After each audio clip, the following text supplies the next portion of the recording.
돈을 버는 다양한 방법, 재테크 기사와 돈 되는 정보로 투자의 기준을 제시해주는 재테크 노하우 머니쇼 시작합니다. 간밤 뉴욕 증시 3대 지수 모두 큰 폭으로 상승했습니다. 다우와 S&P 500은 1% 넘게 올랐고요. 나스닥은 2% 상승을 보여줬습니다. 필라델피아 반도체 지수도 3% 가까이 올랐죠. 네, 그렇습니다. 지난 금요일 날 막판 상승이 그저 생긴 일은 아닌 것 같아요. 네. 일단은 관세에 대한 우려를 갖다가 조금 시장은 덜고 있는 양상입니다. 다음 달 얼마 남지 않았는데요. 4월 2일 상호 관세 계획 발표를 앞두고 트럼프 대통령이 많은 국가에 면제를 해줄 수도 있다고 밝혔습니다.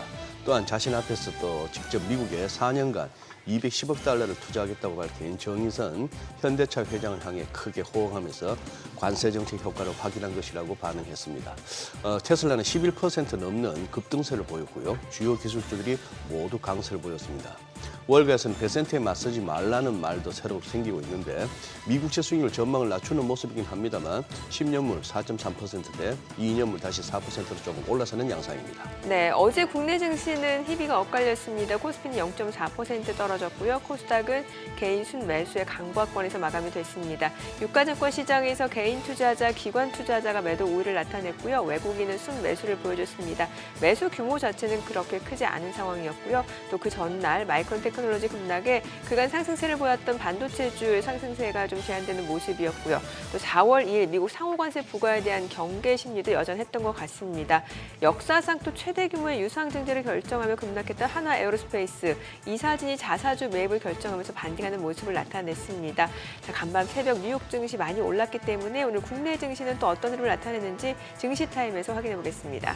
네, 오늘 하우머니에서는 최근 투자자들에게 주목받았던 유럽과 중국 증시 관련 ETF를 비롯해서 양자 컴퓨터, 금 등 다양한 ETF들의 현황에 대해서 살펴보겠습니다. 네, 지금 보고 계신 머니쇼는 SBS 비즈앱과 유튜브에서 실시간 시청이 가능합니다. 더 많은 국내 주식 정보 받아보실 분들은 카카오톡 채널 머니랩 추가하시기 바랍니다. 그럼 먼저 빠르게 돌아가는 글로벌 증시 상황부터 정리해 볼까요? 최주연 아나운서 소식 전해주시죠.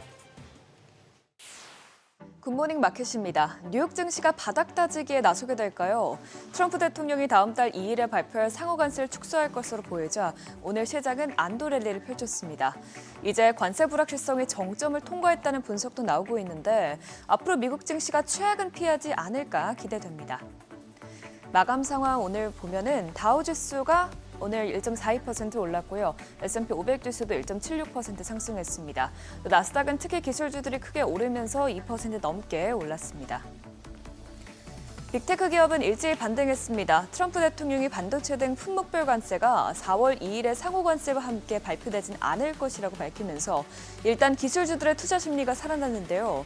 오늘 엔비디아가 3.15% 오르면서 시총 2위 자리로 올라섰고요. 아마존과 알파벳도 모두 큰 폭으로 올랐습니다. 특히 테슬라가 오늘도 큰 폭으로 올라 시장 상승을 주도했는데 테슬라에는 간밤 호재가 많았습니다. 우선 자동차 관세율 시행 날짜가 연기될 것으로 기대되는 가운데 중국으로부터 공식 승인을 받는 대로 완전 자율주행 소프트웨어를 판매할 것이라는 소식이 나오면서 11% 넘게 급반등했습니다. 또 이외에 메타도 4% 가까이 올랐고요. 브로드컴을 제외하고는 모두 상승으로 마감했습니다. 조금 전 언급했던 대로 시장이 오늘 안도 랠리를 펼쳤던 것은 관세 전쟁이 전면전으로 치닫지 않을 수 있을 것이라는 기대감이 커졌기 때문인데요. 트럼프 대통령은 간밤 백악관에서 진행한 현대차 그룹의 대미 투자 발표 행사에서 많은 국가들의 상호관세 면제를 줄 수 있다고 말했습니다. 또 부문별 관세도 같이 부과되느냐는 질문에 대해서는 앞으로 며칠 내에 품목별 관세가 부과될 수 있다고 하면서도 모든 관세가 4월 2일에 상호관세 발표 시에 포함되는 것은 아니라고 밝혔습니다. 앞서 주말 사이에도 외신에서 상호관세 조치가 축소될 수 있다고 밝히면서 시장은 오늘 장 초반 상승했는데 이 같은 발언이 나온 후 더욱더 상승세를 키웠습니다. 하지만 오늘 나온 지표를 보면 여전히 관세로 인한 기업들의 심리는 부정적인 것으로 나타났습니다. 우선 전반적인 수치부터 보면 S&P 글로벌 서비스업 지표와 제조업 지표는 엇갈리게 나왔는데요. 서비스업 지수는 54.3으로 오르면서 3개월 내 최고치를 기록한 가운데 제조업 PMI 지수는 49.8로 나오면서 위축 국면으로 돌아섰습니다. 표면적으로는 수치가 나쁘진 않은 것으로 보이지만 구체적인 수치들이 부정적이었습니다. 지불 가격 지수가 제조업과 서비스 모두에서 오르면서 거의 2년 만에 최고치까지 상승했고요. 제조업 고용은 비용 상승과 경기 불확실성으로 기업들이 신규 채용을 보류하면서 2024년 10월 이후 처음으로 감소한 것으로 나타났습니다. 또 향후 전망도 좋지 못한데 기업들의 경제 전망에 대한 신뢰는 2022년 10월 이후 두 번째로 낮은 수준까지 내려온 것으로 나왔습니다. 최근 이렇게 여러 심리 데이터들이 부진하게 나오고 있는데 오늘 밤에 공개될 컨퍼런스 보드의 소비자 신뢰지수에서도 이 같은 흐름이 이어질지 지켜보셔야겠습니다. 국채 수익률은 큰 폭으로 뛰었습니다. 미국에서 관세에 대한 불안감이 줄어들면서 전반적으로 위험자산 선호 심리가 커져자 안전자산인 채권 시장에 대한 투자 심리가 줄어든 것이 국채 가격을 끌어올렸는데요. 오늘 10년물 국채 수익률은 0.08%포인트 오르면서 2개월 내 최고치까지 올랐고요. 2년물 국채 수익률도 0.09%포인트 올랐습니다. 국제유가도 상승했습니다. 트럼프 대통령이 베네수엘라산 석유를 사들이는 나라에 25%의 수입 관세를 부과하겠다고 하자 원유 공급에 대한 우려가 커진 영향인데요. 오늘 WTI와 브렌트유는 모두 1% 넘게 올랐습니다. 또 금값은 오늘 달러가 강세를 보이면서 0.26% 하락해 온스당 3,013달러에서 거래됐습니다. 굿모닝 마켓이었습니다.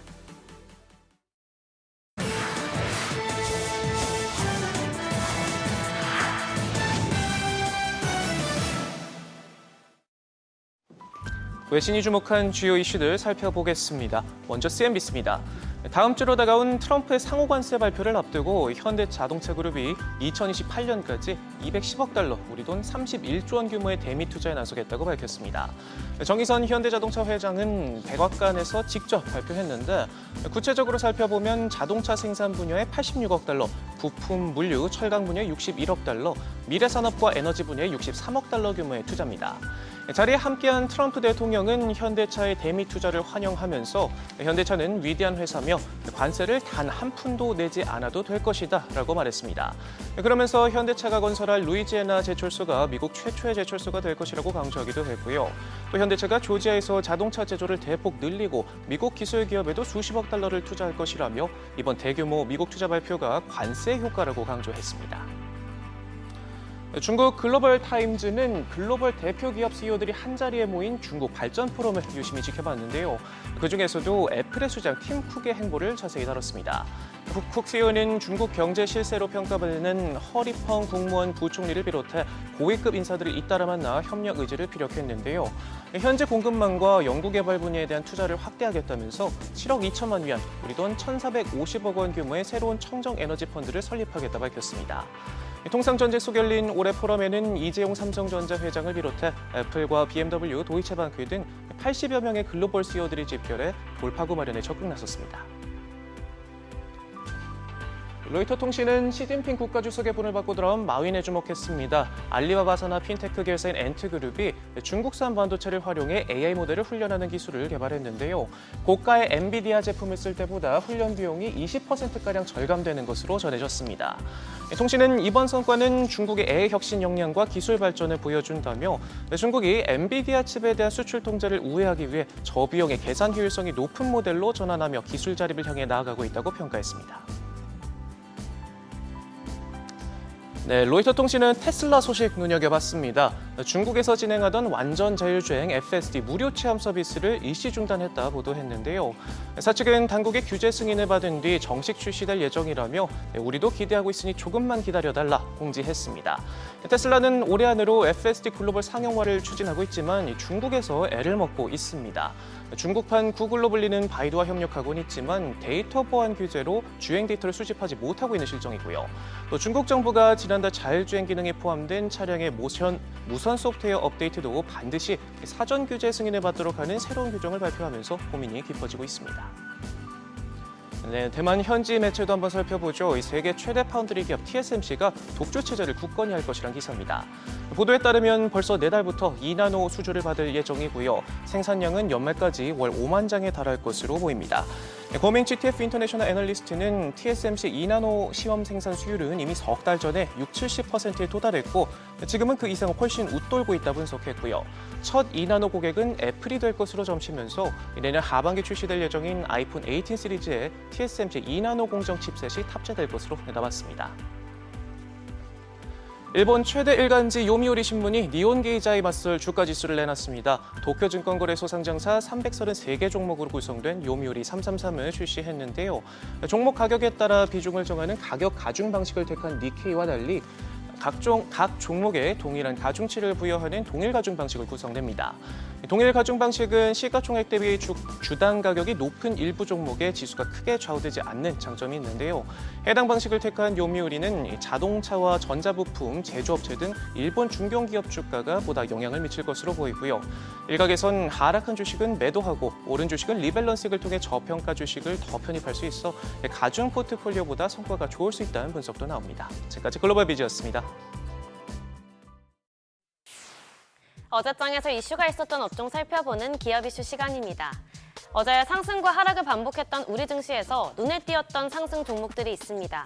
먼저 트럼프 행정부가 자동차와 반도체 등의 일부 품목별 관세를 보류할 방침이란 보도에 자동차 관련주가 큰 폭으로 뛰었습니다. 자동차 관련주는 유독 관세 공포에 크게 반응해 왔는데요. 그런데 자동차에 대한 관세가 일단은 4월 2일에 발효되지 않을 거라는 가능성이 커지면서 대응 방안을 모색할 수 있게 되자 주가에 영향을 미쳤습니다. 또한 현대차, 기아가 미국에서 올해 안에 누적 판매 3천만 대를 달성할 거란 전망도 매수세에 불을 붙였는데요. 이에 핵심 부품사인 모티브링크에 대해 향후 생산 확대에 따른 매출 성장이 기대되면서 투심이 쏠렸습니다.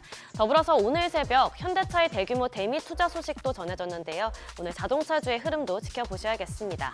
마감 상황 보면 모티브링크가 13% 넘게 올랐고 화신 11.74%, 성우하이텍 10.3%, SG글로벌도 8% 넘게 올랐고요. S&T 모티브도 7.65% 강세 보였습니다. 방산주는 하루 만에 상승 전환에 성공했습니다. 먼저 잇따른 악재로 고전하던 미국 보잉이 미 공군의 차세대 최첨단 전투기 사업자로 선정됐다는 소식이 호재로 작용했습니다. 해당 사업은 로키드 마틴의 F-22 랩터를 대체하기 위한 것으로 보잉이 기존 사업자인 로키드 마틴을 제치고 낙점된 건데요. 이 소식이 전해지면서 우리나라 기업 휴니드의 주가가 가속 페달을 밟았습니다. 휴니드는 보잉의 2대 주주인데다가 2020년부터 보잉과 함께 사업도 진행하고 있으며 또 올해 미국 연방항공청의 승인을 거쳐 2026년 납품을 목표로 하고 있는데요. 또한 하나투자증권이 현대로템의 올해 1분기 실적이 시장 기대치를 상회할 것으로 추정한 것도 관련주에 힘을 실었습니다. 관련주 더 살펴보면 휴니드가 26.26% 올랐고요. 에이스테크 12.82%, S&T 모티브 7.65% 올랐고 또 자사주 매입 소식을 전했던 하나에어로스페이스는 7.48%, 현대위아도 6% 가까이 시세 분출했습니다. 하한가를 찍었던 HLB 그룹주도 반등에 성공했습니다.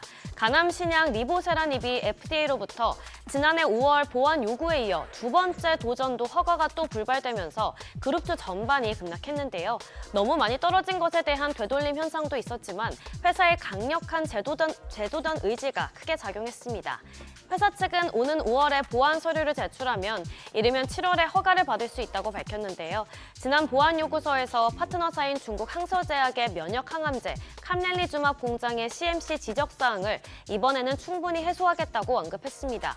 한편 승인되겠나 하는 걱정도 있지만 앞서 1, 2차 보안 요구를 거쳐 승인을 받은 사례가 많은 점도 향후 전망에 긍정적으로 작용하고 있습니다. 마감 상황 보면 HLB제약 24.27%, HLB생명과학도 17.36% 크게 올랐고 HLB와 HLB글로벌 15%, HLB테라퓨틱스는 12.45% 강세 보였습니다. 마지막으로 해운주도 상승했습니다. 현지 시간 24일 열리는 미국 무역대표부의 공청회에서 미국이 중국산 선박에 수수료를 부과할 수 있다는 관측이 나왔기 때문인데요. 만약 조치가 시행된다면 경쟁국인 우리 업계가 반사이익을 얻을 수 있다는 기대감이 부각되고 있습니다. 이에 경쟁업체인 STX 그린로지스와 중국산 선박 비중이 낮은 대한해운의 주가가 뛰었는데요. 그러나 한편으론 해당 조치가 해운과 항만업계를 넘어 에너지와 농업까지 막대한 영향을 미칠 거란 관측도 커지고 있습니다. 이팡 한 번당 100만 달러 규모의 수수료를 부과하면 세계 무역은 물론 미국산 에너지와 곡물 등의 원활한 수출에도 차질을 줄 수 있다는 건데요. 간밤 공청회에서도 업계 임원들이 해당 조치가 역효과를 낼 가능성이 높다고 의견을 피력하면서 아직 결정이 나지 않은 상황입니다. 마감 상황 보면 STX 그린로지스 상한가 기록했고요. 흥하해운 9.71%, HMM과 대한해운도 2% 넘게 올랐고 펜오션은 1% 가까이 상승했습니다. 지금까지 어제장 이슈 전해드렸습니다.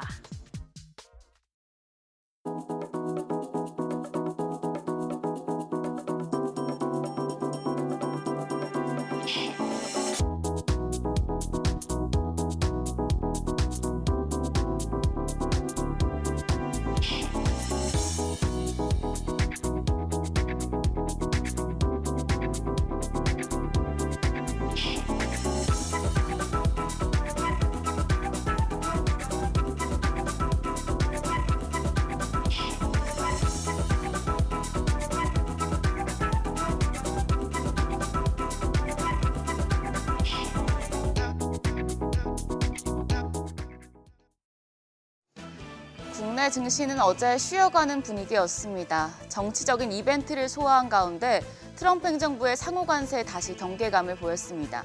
시장 상승을 주도했던 반도체 쪽에서는 차익 실현이 나왔지만 자동차주는 발렸습니다. 간밤 트럼프 대통령의 관세 관련 발언이 나왔고 또 현대차의 통큰 대미 투자 소식이 보도된 만큼 오늘도 자동차주 움직임 클 수 있겠는데요. 어제장 복귀하면서 오늘장 투자 포인트 확인하겠습니다. 어제 코스피는 0.4% 하락해서 6거래일 만에 약세로 돌아섰습니다. 반면 코스닥은 0.1% 강보합이었습니다. 미국이 4월 2일 상호관세 발표 시 개별 품목은 제외된다는 보도에 자동차 쪽에 외국인 매수세가 유입되면서 지수의 하단이 지지됐습니다. 간밤에 트럼프 대통령이 말을 바꾸는가 싶었지만 또 품목별 관세는 일단 뒤로 미룰 것이라는 보도가 나왔기 때문에 국내 증시가 오락가락한 관세 정책에 위축될지 아니면 이 관세 유연성에 주목할지는 지켜보셔야겠습니다. 전 거래일 매매 동향을 보면 유가 증권 시장에서 외국인이 또 매수 우위를 기록했습니다. 금액은 적었지만 6거래일 연속 사자 포지션을 취한 점은 시장에 우호적이었습니다. 기관은 매도 우위였고 개인이 800억 원 가까이 팔아냈습니다. 코스닥 시장에서는 메이저 수급 주체의 양매도가 이어졌습니다. 외국인이 300억 원 넘게 순매도했고 기관도 270억 원 팔자 포지션 취했습니다. 다만 개인이 600억 원 가까이 순매수하면서 지수는 강보합이었습니다.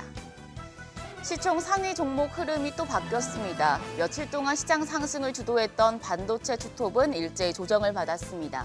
삼성전자가 2% 가까이 하락하면서 6만 500원, SK하이닉스도 1.9% 약세로 21만 1,500원의 거래를 마쳤습니다. 반면 자동차 대표주인 현대차와 기아 나란히 3%대 강세 기록했습니다. 오늘도 자동차 대표주 쪽에서 투자 소식이 나온 만큼 크게 움직일 수 있겠는데요. 잠시 뒤에 더 자세하게 전해드리겠습니다. 코스닥 시총 상위 종목을 보면 여기서는 하한가를 기록했던 HLB가 15% 넘게 반등하면서 제약 바이오 쪽 투심이 살아난 모습이었습니다. 알테오젠과 삼천당제약, 코롱티슈진 모두 상승했습니다. 반면 에코프로비엠과 에코프로, 레인보우 로보틱스 등이 하락 마감했습니다. 어제 환율이 굉장히 요동쳤었죠. 글로벌 달러화는 소폭 약세를 보였지만 한덕수 국무총리 탄핵이 기각되면서 장중에 환율이 출렁였습니다. 정유장 마감 시간 달러 기준 5원 오른 1,467원 70전에 거래를 마쳤습니다. 이후 환율은 야간 시간대 상승폭을 더 키웠습니다. 미국 서비스업 업황이 개선된 데다 트럼프 대통령의 관세 위협이 이어진 영향인데요. 오늘 새벽 6시 기준 역외환율은 다시 1,467원대로 되돌아갔지만 외환시장 오늘도 장중에 변동성이 클 수 있다는 점은 염두에 두셔야겠습니다. 한동안 외면받던 자동차주가 최근 다시 주목받고 있습니다. 특히 어제는 외국인들이 자동차주에 시동을 거는 모습이었습니다. 공매도 재개로 외국인 수급이 확대되면 자동차 관련주가 반사이익을 누릴 것이란 분석이 나옵니다. 이런 가운데 오늘 새벽에는 현대차 그룹이 앞으로 4년간 210억 달러를 미국에 투자한다고 발표했습니다. 트럼프 대통령은 이에 대한 화답으로 현대차는 관세가 없다고 밝혔는데요. 외국인의 러브콜이 더 이어질 수 있는 부분입니다. 삼성증권은 공매도 재개와 현대차와 GM의 모델 공유 계약 체결, 그리고 기아의 CEO 인베스터 데이, 또 현대차그룹의 로봇 사업과 도요타와의 협업 가능성 등을 모두 고려했을 때 자동차주에 대해선 투자 확대 의견을 제시했는데요. 그러면서 현대차와 미국 동반 진출하는 부품사 현대모비스를 포함해서 SL과 성우하이텍, 화신 등을 탑픽으로 꼽았습니다. 대신증권은 완성차에서는 기아보다는 현대차 쪽, 그리고 부품은 SL과 현대모비스, HL만도를 추천했고요. S&T 모티브와 금호타이어는 관심을 가져보라고 제시했습니다. 오늘 자동차주 움직임 눈여겨보시죠. 일정입니다. 오늘 중국 보아오 포럼이 개최되고 한화 에어로스페이스 주주총회가 열립니다. 이번 주총에서는 구체적인 자금 계획과 최대 주주 유증 참여 여부에 대한 소액 주주들의 질의가 잇따를 것으로 보입니다. 한편 어제 시간외 거래에서는 일부 모멘텀이 있는 제약 바이오주들이 강했습니다. 신테카 바이오는 미국 프라그마 바이오와의 AI 신약 개발을 위해 약 45억 원 규모의 계약을 체결했다는 소식에 상한가였고요. 온코닉 테라퓨틱스는 중국 파트너사에 위식도 역류 질환 치료제의 기술 이전을 완료했다는 소식에 상승했습니다. 그럼 넥스트레이드 프리마켓 상황 함께 보시죠.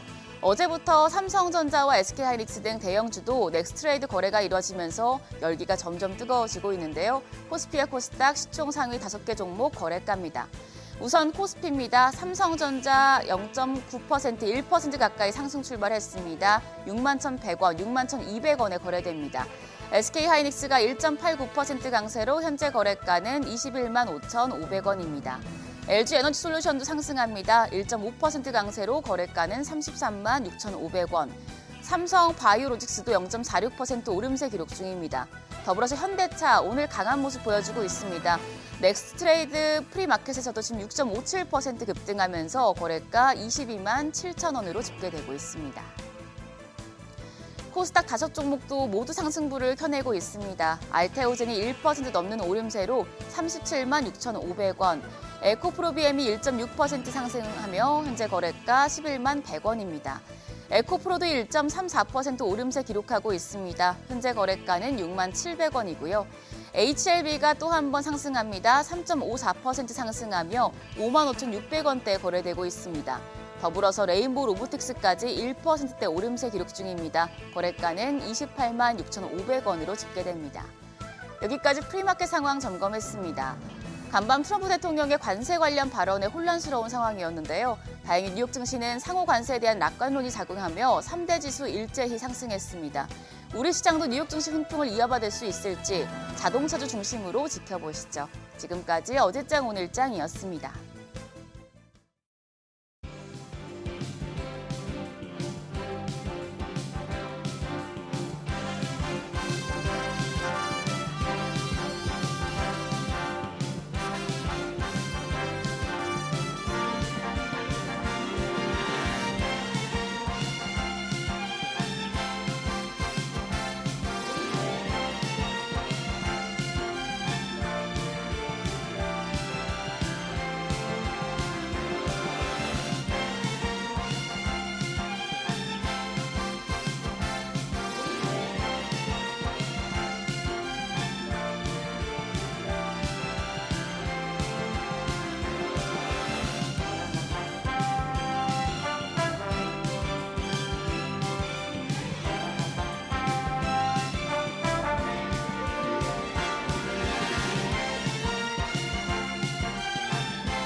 네, 현재 시각 8시 25분 향해 갑니다. 지금 보고 계신 머니쇼는 SBS BG앱과 유튜브에서 실시간 시청이 가능합니다. 특히 SBS BG앱 다운로드 받으셔서 시청하시면 다양한 정보 확인해 보실 수 있고요. 또 다양한 주식 정보 원하시는 분들은 카카오톡 채널에서 머니랩 검색하셔서 친구해 보시기 바랍니다.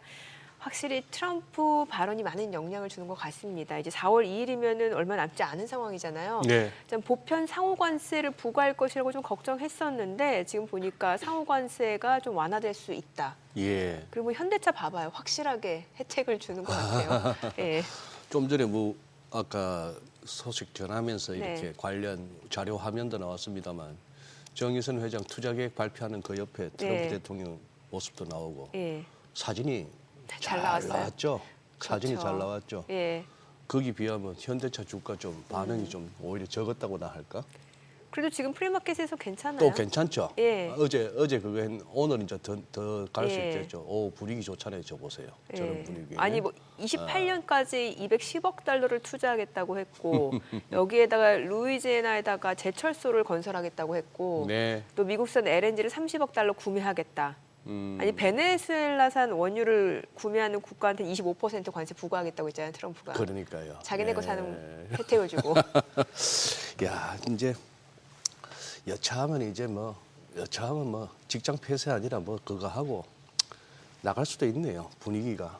노동계도 잘 생각해야 될 것 같습니다. 이제 과거같이 막 그런 식으로 하는 것보다는 진짜 노사가 상생하는 길을 찾아야지. 안 그러면 우리 이거 지금 전쟁이잖아요. 이러다가 진짜 산업 공동화라 그러나 동공화라 그러나 동공하죠. 비는 거. 뭐 그것도 생각해야 될 정도인데. 아유, 그래요. 어쨌거나 테슬라도 인상적입니다. 네. 며칠 전에 말씀드렸던 그 얼마였죠? 13억 달러였나? 예. 회계상에 좀 비는 부분. 그 이후 후속 보도가 잘 없고 주가가 네. 저렇게 반응하는 걸로 봐서는 조금 이렇게 테슬라에 대한 어떤 공격이었나 싶기도 하고 한데 아니, 어쨌거나 트럼프가 괴롭히지 말라고 했잖아요. 또. 그러니까요. 네. 트럼프에 의한 트럼프를 위한 그러게요. 많은 네. 영향을 주는 것 같습니다. 자, 그래도 여전히 좀 불확실한 상황이기 때문에 또 여러 가지 체크해야 될 변수 많을 네. 것 같은데 오늘 함께해 주실 분 소개해 보겠습니다. 나도투자자문의 이재규 본부장님 모셨습니다. 어서 오세요. 어서 오세요, 본부장님. 안녕하세요. 예. 이제 오늘은 또 우리 시장 한번 찬찬히 한번 또 이렇게 이 본부장님하고 한번 뜯어봐야 되겠는데 네. 그 전에 뉴욕 이제 조금 금요일 날은 반신반의했는데 네. 어제 오르는 거 보니까 이거 찐인 것 같아요. 어떻게 네. 보세요? 일단 잘 올라왔습니다. 네. 다행이라고 생각이 되고요. 네. 앞서서 잠깐 이야기 나누셨던 것처럼 트럼프 관세에 대한 부분들이 네. 약간 시장에서는 이제 정점을 지나가고 있지 않나. 그 리스크에 대한 우려에 네. 대한 정점이 네. 지나가고 있지 않나라는 생각이 들어서 네. 이증시 같은 경우도 이제 어느 정도의 하방 경직을 보일 가능성은 높다라고 생각을 하고 있습니다. 다만 주요 기업들 같은 경우는 아직까지도 완전하게 회복이 됐다라고 보기는 어렵다라고 생각이 되거든요. 네. 그러니까 우리가 기술적으로 봤을 때도 주요 기업들 같은 경우는 아직까지 저항대에 좀 놓여 있다라고 저는 생각을 하고 있습니다. 예. 그래서 우리가 지수 자체는 M7보다 좀 더 안정적인 모습을 보이고 있는데 대형주들 같은 경우는 상대적으로 좀 약한 모습을 보이고 있지 않나라고 생각이 돼서 이런 부분들을 우리가 좀 체크를 해봐야 될 것 같고요. 지금 뭐 다우존스라든지 나스닥 같은 경우는 다우존스라든지 S&P 500 같은 경우는 뭐 미국에서 이제 200일선을 자주 본다라고 하는데 200일선 위로 어느 정도 안착하는 모습이지만 나스닥 같은 경우는 아직까지 그러지 못하고 있거든요. 예. 그래서 우리가 좀 체크가 필요하지 않을까라고 생각이 되고요. 다만 새벽에 미국 같은 경우 이제 미국의 국채 금리가 올라오는 모습이 나왔죠. 그러게요. 그러네요. 전반적으로 이 위험 자산 쪽으로 다시 한번 자금이 좀 몰리는 것 같습니다. 아하. 그래서 이제 미국의 증시도 좀 반등이 나왔고요. 네. 그리고 비트코인 같은 경우도 오랜만에 좀 그러네요. 자금이 들어오더라고요. 코인도. 그래서 아무래도 이 위험 자산 쪽으로 자금이 좀 들어왔고 또 우리 방송에서도 가끔 언급해 주시는 양자 쪽으로도 네. 자금이 들어왔는데 성장주 쪽으로도 좀 자금이 들어오는 모양새가 만들어지고 있는 것 같습니다. 그래서 위험 자산이나 그리고 그동안 조정을 많이 받았었던 쪽으로 일단 자금이 들어와서 저는 미증시 같은 경우도 어느 정도의 하방 경직은 지금부터 나올 가능성이 높은데 어떻게 보면 지금부터가 중요하다라고 생각이 돼요. 단기적으로 너무 과하게 빠졌었던 상황은 맞고 거기서 단기 반등은 나오는 것이 맞은데 여기서 과연 작년의 고점이라든지 올해의 고점 부분까지 다시 한번 되반등을 줄 수 있을지 여부는 우리가 좀 더 체크를 해봐야 되지 않을까. 저는 개인적으로 조금 더 올라갈 가능성이 높다라고 보는데 작년의 고점을 넘어설 가능성은 쉽지 않지 않을까라고 좀 보고 있습니다. 작년 고점을 넘어서는까지의 그런 거보다는 일단은 뭐 미국도 우리도 그동안 빠졌던 것에 대한 일단 회복이 필요한 네. 단계니까 지금 그래도 생각보다 나스닥 18,000을 쉽게 올랐었어요. 그러게요. 예. 네. 18,000포인트를. 지금 분위기가 보니까 우리도 그렇고 미국도 그렇고 4월 2일 전까지는 일단 땡기자 분위기 같아요. 네. 아, 그러니까 시장을 위로 올리자. 예. 네.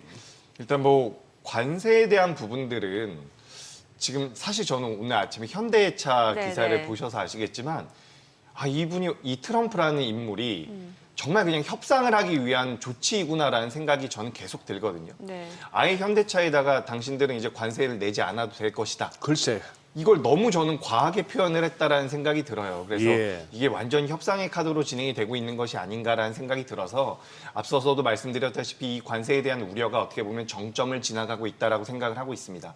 그래서 우리가 4월 2일까지 우리 미증시라든지 우리나라 증시가 올라가고 나서 그 다음에 추이를 봐야겠지만 저는 극단적인 내용이 나오지 않는다라고 한다면 지금부터는 어떻게 보면 이 관세에 대한 우려는 살짝 누그러질 수도 있다라는 생각이 들거든요. 네. 그래서 어쨌든 트럼프가 이제 취임을 해서 대선 이후에 취임을 한 이후에 정책적인 부분들을 계속해서 공약을 하고 있는데 이렇게 좀 강력하게 어필했었던 기간 자체가 과거에는 1기 때 같은 경우는 한 100일 정도 그렇게 진행을 했다라고 이야기가 되고 있어요. 그러니까 임기 내내 강하게 이야기할 수는 없다라고 저도 네. 생각을 하고 있거든요. 그렇기 때문에 지금부터는 어느 정도 완화되고 있는 스탠스도 좀 나오지 않을까라고 생각이 되고요.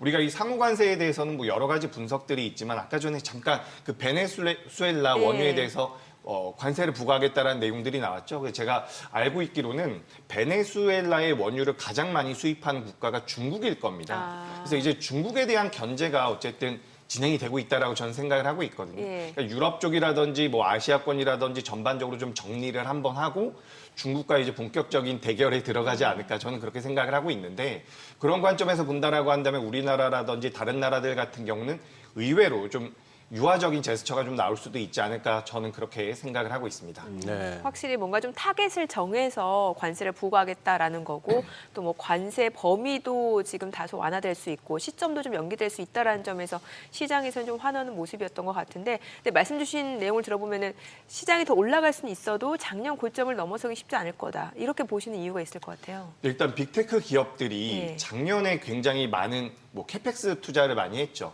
근데 우리가 이제 매출 성장이라든지 얼마 전에 마이크론 실적이 나오면서 네. 마이크론 같은 경우도 매출단이라든지 수익성이 잘 나왔지만 향후 가이던스에 대한 부담이 어느 정도 있었거든요. 근데 이런 부분들이 빅테크 기업들이 전반적으로 이뤄질 가능성이 전 높다라고 생각을 하고 있습니다.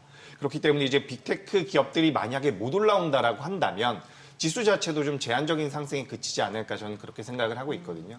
그래서 지금 시장의 흐름을 놓고 본다라고 한다면 오늘 이제 미증시도 의미 있는 반등이 좀 나왔지만 지난주까지만 하더라도 유럽 증시라든지 중화권 증시가 훨씬 더 좋은 모습을 보였단 말이죠.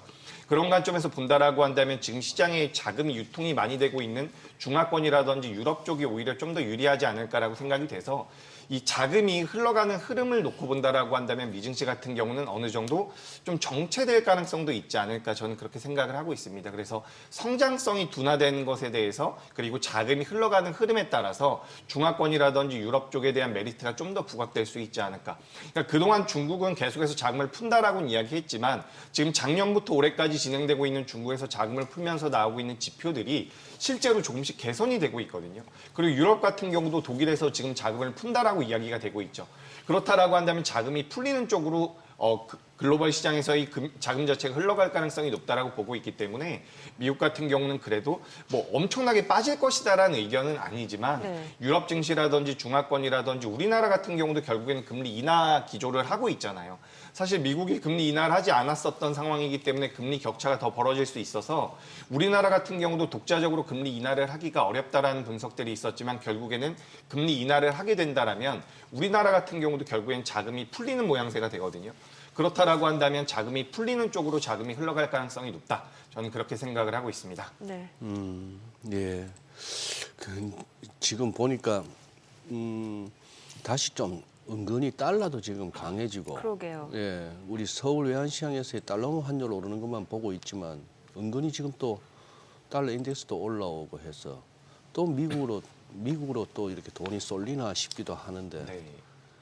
그래도 그 뭐랄까요 어떤 그 중장감은 작년만 못해요. 작년에는 보니까 그야말로 전 세계에 남아있는 그 코 묻은 돈까지 다 뽑아먹겠다는 느낌으로 M7에 이어 배트맨 무슨 뭐 양자 뭐 그리고 AI 뭐 이런 식으로 해서 확 진짜 그 기울기가 네. 모든 그 기술주들의 기울기가 거의 뭐 45도에서 갑자기 수지 상승으로 다 한 번씩 한 다음에 툭 지금 이제 꺾인 거 아니에요. 네. 이러려면 이게 이제 진짜 또 싱싱한 돈이 또 들어와 줘야 되는데 그쪽으로 그 돈이 이제 더 있는가가 궁금해요. 참. 네, 일단 뭐 저는 앞서서도 말씀드렸다시피 미국 내에서 자금이 지금 충분하지 않다라고 생각을 하고 미국 있거든요. 내에서는 그렇죠. 그러니까 부채를 계속해서 상환을 하기 위해서 금리를 계속해서 낮출 것이다라는 네. 분석들이 많았잖아요.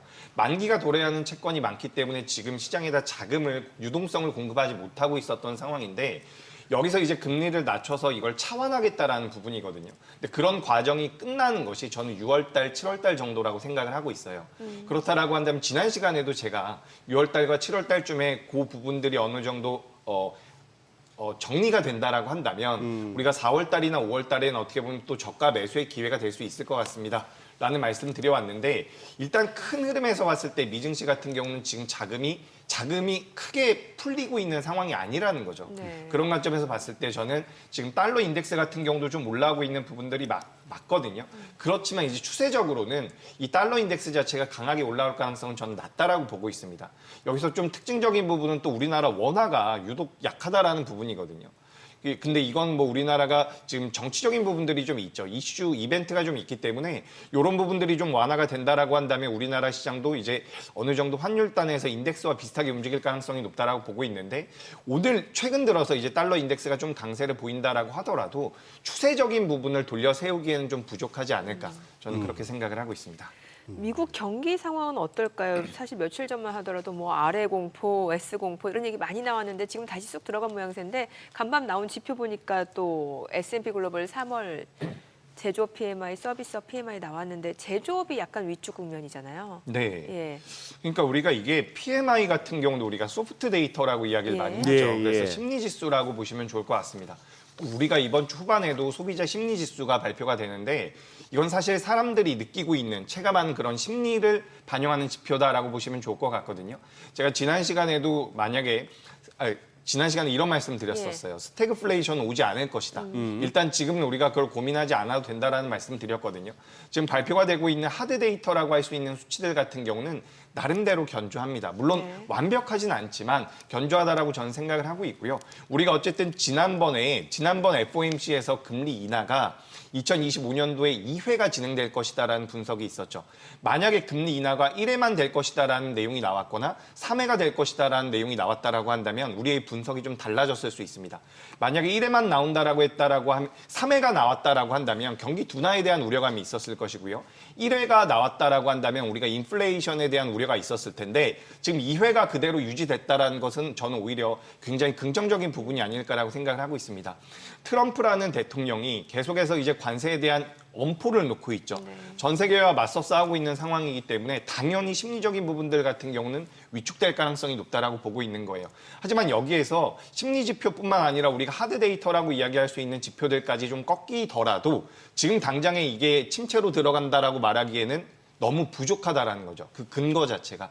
물론 이 트럼프의 관세의 정책이 어떤 방향으로 움직일지에 따라서 우리가 예단하기는 어렵지만 그래도 현재까지 진행되고 있는 지표상으로는 미국이 뭐 경기 침체로 들어갈 가능성이 높다라고 보는 것은 살짝 잘못된 판단이 아닐까 저는 그렇게 생각을 하고 있습니다. 그래서 미국의 경기 자체는 저는 괜찮다라고 보는데 경기와 주가 흐름은 좀 상반될 가능성도 있다라고 보고 있기 때문에 미국 증시가 아주 강력하게 올라가기는 좀 부담스럽지 않을까 이렇게 의견을 드리는 거고요. 경기 자체는 아직까지는 견조하다 이렇게 의견 드리도록 하겠습니다.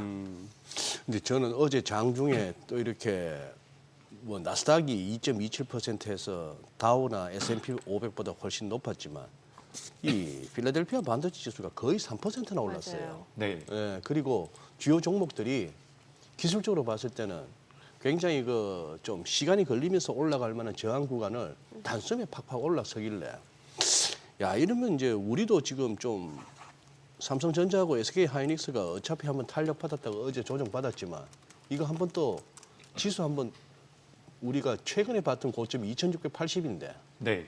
뭐 그 정도는 가져도 되는 거 아닌가 싶기도 하고 어제 보니까 저 같은 또 차티스트 눈에는 또 그게 보이는 거예요. 왜 가다가 거기서 멈추나 했더니 아마 우리 시청자분들도 차트에서 확인하실 수 있을 거예요. 고점끼리 연결했던 그 선에 딱 걸리니까 더 못 가더라고요. 근데 이거 오늘 보니까 갭업으로도 열 수 있겠는데 분위기는.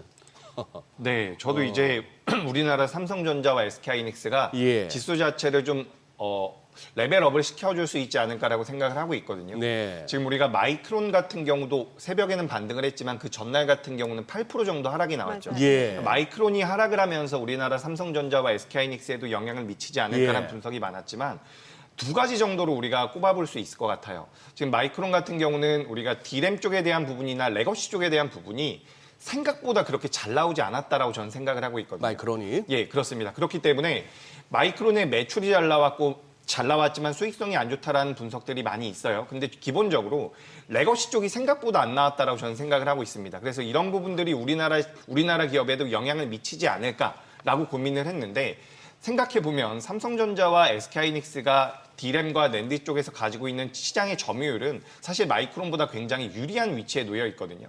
그렇기 때문에 그런 부분을 본다라고 한다면 마이크론 쪽에 대한 우려가 어떻게 보면 삼성전자와 SK하이닉스에는 맞지 않을 수도 있다라고 생각을 하고 있습니다.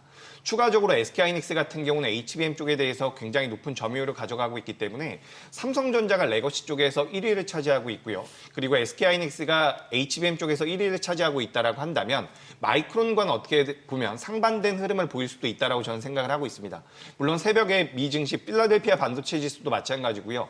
대형 기술주들이 굉장히 탄력적인 모습을 보이긴 했지만 우리가 이럴 때에도 경계는 필요하다라고 생각을 하고 있거든요. 그러니까 첫 번째로는 D램, 레거시 쪽과 HBM 쪽에 대한 메리트가 마이크론보다 삼성전자와 SK하이닉스가 앞선다라는 부분이고, 두 번째로 제가 말씀드리고 싶은 것은 지금 삼성전자 같은 경우는 PBR이 1배 수준에 놓여 있거든요. 그리고 SK하이닉스 같은 경우는 1.2배에서 1.5배 수준에서 왔다 갔다 하고 있는데 마이크론이 2배 수준에서 거래가 되고 있어요. 아, 그래요. 그렇다라고 한다면 우리가 저평가의 관점으로 본다라고 하더라도 삼성전자와 SK하이닉스가 가치적인 측면에서 마이크론보다는 좀 더 우세하지 않나 라고 생각을 하고 있습니다. 그렇기 때문에 마이크론이 크게 밀렸을 때에도 삼성전자와 SK하이닉스가 상대적으로 덜 밀렸었던 부분이고, 최근에도 나름대로 견조한 모습들을 계속해서 이어가고 있죠. 그래서 이제 미국의 기업들이 밀리게 되면 우리나라 기업들이 올라가지 못할 것이다라는 분석들도 많이 있지만, 가치적인 측면에서 따져봤을 때 우리나라 기업들도 충분히 매력이 있다라는 말씀을 드리고 싶고요. 여기서 뭐 추가적으로 말씀드려보자면 지금 현대차도 넥스트레이드 이제 거래가 좀 되고 있는 상황인데, 네. 현대차 같은 경우도 작년에 우리가 밸류 프로그램을 한다라고 하면서 시장에서 부각이 많이 됐었던 적이 있잖아요. 예. 당시에도 이제 PBR이 0.5배, 0.4배에서 0.8배 수준까지 많이 올라왔었거든요. 근데 당시에 0.8배까지 올라왔었던 현대차가 30만 원대까지 올라왔었는데 올해 3월 달에 19만 원대까지 하락을 했습니다. 약 40% 정도가 하락을 한 거죠. 네. 그렇기 때문에 이 기업 같은 경우도 지금 PBR 기준으로 0.5배, 0.6배 수준까지 내려와 있는 상황이거든요. 예. 그렇다라고 본다면 최근에 여러 가지 모멘텀들이 붙어주고는 있지만 가치적인 측면에서도 메리트가 부여가 되고 있는 거죠. 이것도 마찬가지로 삼성전자와 SK하이닉스가 마이크론보다 좀 더 안정적인 모습을 보일 수 있다는 명분이 될 수 있다고 보고 있고요. 그런 관점에서 삼성전자와 SK하이닉스가 버텨준다라고 한다면 2차 전지, 오늘도 이제 테슬라가 최근에 좋은 모습을 보이고 있고, 우리나라 2차 전지 관련주들이 테슬라와 완전히 연동되는 모습을 보이지는 못하고 있지만 어느 정도의 하방 경직만 보여준다라고 하더라도 저는 지수단 기준으로 봤을 때 코스피가 많이 올라올 수 있지 않을까라고 생각을 하고 있습니다. 그래서 저는 좀 비겁하게 들리실 수가 있지만 네. 상반기 내로는 2,700포인트는 넘어갈 수 있지 않을까. 저는 그렇게 좀 생각을 하고 있습니다. 네, 네. 상반기가 좀 기간이 길어서 아. 제가 비겁하다고 말씀드렸네요. 네. 아니, 예. 아니 근데 현대차가 방금 자막도 나왔습니다만 예. 벌써 누적 판매 3천만 대 돌파네요. 미국에서. 네, 이게 그러니까 미국 진출한 이후에 총 3천만 대 이렇게 좀 이야기가 되고 있는 것 같거든요. 그 진출한 게 86년도 네. 엑셀. 예, 맞습니다. 그래서 판매가 굉장히 많이 되고 있다는 부분이고, 이런 부분들이 이제 현대차가 판매가 잘 되고 있다는 부분이 일단 중요한 것 같고요. 그리고 두 번째로는 이제 정의선 회장이 트럼프의 입맛에 완전히 맞는 그런 발언을 했죠. 그러게요. 투자를 많이 하겠다라는 내용도 나왔고요. 그리고 투자를 하게 된다라고 한다면 미국 내에서 판매량 일자리도 많이 만들어줄 수 있는 부분들이 부각이 되기 때문에 전반적으로 이제 현대차가 굉장히 매력적인 구간으로 들어갈 수 있다라고 생각을 하고 있습니다. 그런데 이제 우리가 현대차를 볼 때는 또 어떤 내용이 지금 나오고 있냐면, 현대차가 1차 벤더, 2차 벤더, 3차 벤더, 4차 벤더가 있는데 이 벤더들까지 포함되어 있는 인건비가 굉장히 많이 든다라고 해요. 네. 근데 인건비를 이제 로봇 쪽으로 계속해서 대체를 하겠다라는 이야기들이 나오고 있거든요. 그렇게 된다라고 한다면 차량 가격도 경쟁력이 더 생길 가능성이 높고요. 미국에서 관세를 받지 않는다라고 한다면 소비자들에게도 어필될 가능성이 굉장히 높다라고 보고 있기 네. 때문에 전 현대와 기아 같은 경우도 지금 우리가 좀 볼 필요가 있지 않을까. 아. 다만 우리가 현대기아 같은 경우는 지금 관세에 대한 부분들이 부각이 되면서 시장에서 긍정적인 이야기들이 많이 나오고 있는데, 우리가 본질적으로 좀 생각해 봐야 되는 부분은 있습니다. 지금 우리가 소프트 데이터라고는 하지만 미국에서 소비 심리가 계속해서 위축이 되고 있죠. 예. 만약에 자동차를 사겠다라는 그런 욕구 자체가 없어진다라고 한다면, 결국에 판매량이 늘어나지 못한다라고 한다면 이것은 현대기아에도 좀 부담이 될 수 있지 않을까. 그래서 이제 미국 쪽에서의 소비 여력을 계속해서 좀 체크할 필요가 있지 않을까라는 의견까지 드려보도록 하겠습니다. 네.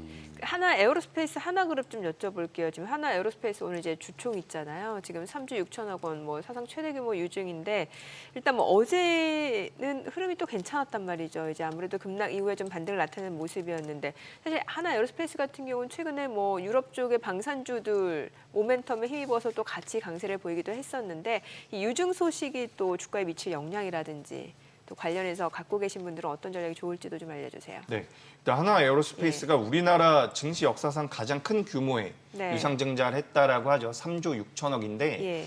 사실 이게 뭐 개인 투자자분들 입장에서는 당연히 미울 수밖에 없습니다. 어쨌든 주가 주주의 가치를 희석시키는 부분들이 있었기 때문에 부담인데 좀 하나 에어로스페이스가 유상증자를 하는 명분은 어떻게 보면 뚜렷해요. 뭐가 뚜렷하냐면 지금 유럽에서 재무장을 하겠다라는 이야기가 나오고 있죠.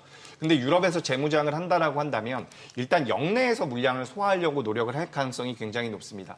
그러니까 우리가 러시아 우크라이나 전쟁이 나왔을 때에는 납기일을 맞출 수 있거나 지금 휴전국인 우리 상태에서 우리나라 기업들이 어떻게 보면 납기일을 빠르게 맞출 수 있다라는 그런 장점이 굉장히 부각이 됐었다라고 한다면 만약에 계속해서 이제 러시아 우크라이나 종전이 진행이 되고 전쟁에 대한 당장 시급한 상황이 아니라고 한다면 유럽 내 국가들에서 뭐 프랑스라든지 유럽 내 국가들에서 이 물량 자체를 소화할 가능성이 굉장히 높기 때문에 우리나라 기업들이 반사 이익을 많이 받지는 못할 수도 있을 것이다라는 내용들이 좀 나왔거든요. 근데 거기에 대해서 하나 에어로스페이스 같은 경우는 폴란드라든지 이번에는 루마니아까지 현재 공장을 만들겠다라는 이야기들이 나오고 있습니다. 결국에는 유상증자를 통해 가지고 유럽 쪽에 대한 현지화를 한다라면 이 역시 어떻게 보면 하나 에어로스페이스에서는 큰 메리트를 유럽 쪽에서 가져갈 수 있는 계기가 될 수 있지 않을까라고 저는 생각을 하고 있기 때문에 지금 하나 에어로스페이스 전 여기서 되밀림이 나온다라고 한다면 굉장히 위험하다라고 생각을 하고 있지만 예. 현재까지의 흐름만 놓고 본다라고 한다면 지난 유상증자가 나와서 발표됐을 때 종가 부근인 62만 5천 원 선을 이탈하지 않는다라고 한다면 저는 조금 더 우상향을 이어갈 수 있지 않을까 저는 그렇게 생각을 하고 있습니다. 일단 작년 4분기 때 한화 에어로스페이스가 영업이익이 8천억이 나왔어요. 예. 8천억 우리가 영업이익 기준으로 봤을 때 8천억 1년이라고 한다면 4분기이기 때문에 3조 2천억 정도의 영업이익이 나올 수가 있다는 부분인데 순이익을 3조 정도로 잡는다라고 하더라도 시가총액이 30조 정도면 전 적정한 수준이라고 생각을 하고 있거든요. 어제 종가 기준으로 하나 에어로스페이스의 시가총액이 30조입니다. 예. 그렇기 때문에 여기서 밀린다라고 한다면 말씀드렸다시피 투매 물량이 나올 수도 있고 3월 31일 이후에 공매도가 재개된다라고 한다면 어느 정도의 물량 부담을 느낄 수도 있겠지만 하나 에어로스페이스가 유럽 쪽에 진출하기 위해서 유상증자를 하는 부분 같은 경우는 저는 장기적으로 봤을 때는 굉장히 긍정적이지 않을까라는 의견 드리겠습니다. 그래요. 그리고 지금 하나 에어로스페이스는 그렇게 해서 뭐 자사주 매입 같은 소식도 나오고 했었던 이제 반등이 나왔다 치고 HLB는 또 외국인들이 샀네요. 그 전날 하한가였다가 거의 뭐 한 15% 정도 또 반등이 나왔죠. 네. 그 부분은 뭐 어떻게 그냥 네. 뭐 가격 메리트 정도로 보시나요? 아니면 또 계속해서 그 신약 FDA 승인에 관련해서 아직도 이제 계속해서 기대감이 살아있다고 봐야 될까요? 네, 5월 달에 다시 진행을 하겠다라고 5월에? 이야기가 되고 있죠. 네. 그래서 이제 HLB 같은 경우는 저도 이제 이런 신약 FDA 승인이 불발됐다라는 내용이 나왔을 때 네. 저도 개인적으로 어떤 생각을 많이 했냐면 이게 사실 본질적으로 달라진 게 크게 없다라는 생각을 많이 했거든요. 본질적으로 달라진 네, 게. 그런데 네. 이게 굉장히 특이한 게 네. HLB가 레포트가 안 나와요. 증권사 레포트가 없더라고요, HLB가. 그래서 이게 사실 시가총액 자체가 HLB가 7조 정도가 나오고 있는 기업인데 왜 증권사에서 레포트가 나오지 않을까?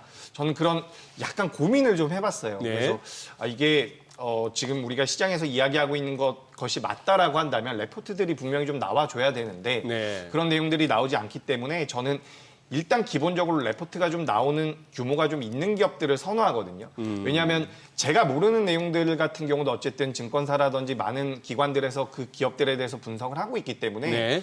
만약에 저라면 레포트가 나오지 않는 기업들 같은 경우는 매매를 하더라도 비중을 굉장히 줄일 것 같습니다. 제가 개인적으로 알 수 있는 데에는 한계가 좀 있다라고 생각을 하고 있거든요. 예. 지금 HLB 같은 경우는 중국의 기업이죠. 항소제약과 진행을 하면서 미국에서 중국을 규제함으로 인해서 중국계 기업이 끼어 있기 때문에 뭐 FDA 승인이 불발됐다라는 이야기들도 나오고 있는데 우리가 어쨌든 지금 본질적으로 변한 건 없다라고 보고 있지만 저는 레포트가 너무 나오지 않는 것이 살짝 걱정이 됩니다. 그렇기 때문에 저는 이런 기업들 같은 경우는 매매 관점으로는 저는 괜찮다라고 보고 있지만 만약에 매매를 한다라고 하더라도 비중을 많이 가져가는 종목은 아니지 않을까 저는 이렇게 의견 드리겠습니다. 아니 뭐 여의도에 물어보면 그래요. 왜 리포트 안 내느냐 한 번쯤 나올 만한 그런 뜨거운 종목 아니냐 하는데 다들 씩 웃고 말아요. 그 무슨 그 리스크를 집니까 괜히. 네. 충성주주가 너무 많아요. 그래서 뭘 쓰기가 부담스러운 거죠. 말하기도 부담스럽고. 근데 여기서 자꾸 FDA에서 보완하라는 게 뭘 보완하라는 겁니까? 그러니까 그 제가 알기로는 생산 시설에 대해서 시설? 네, 시설에 대해서 보완을 하라는 얘기로 알고 있거든요. 이게 작년에도 나왔던 부분이고 그래요. 이번에도 나왔던 부분인데 사실 제가 좀 틀릴 수도 있어요. 제가 네네네. 정확하게까지는 지금 예. 파악을 못 하고 있는 상황이라서. 근데 어쨌든 그 그러니까 HLB 쪽에 대해서는 문제를 제기하고 있는 게 아니라 항소제약 쪽에서 그 생산 시설에 대해서 문제를 제기하고 있는 것으로 알고 있거든요.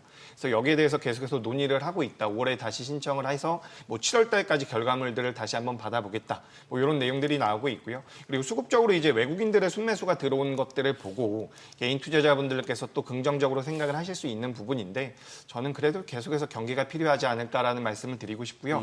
다만 그 임상 3상까지는 어쨌든 승인이 된 거잖아요. 그다음에 이제 어쨌든 괜찮은 부분인데 임상 승인 이후에 FDA 승인까지 안 되는 물질들도 있다라고 해요. 그래서 이런 부분들 같은 경우도 주주분들께서는 그래도 한번 체크는 해보실 필요가 있지 않을까.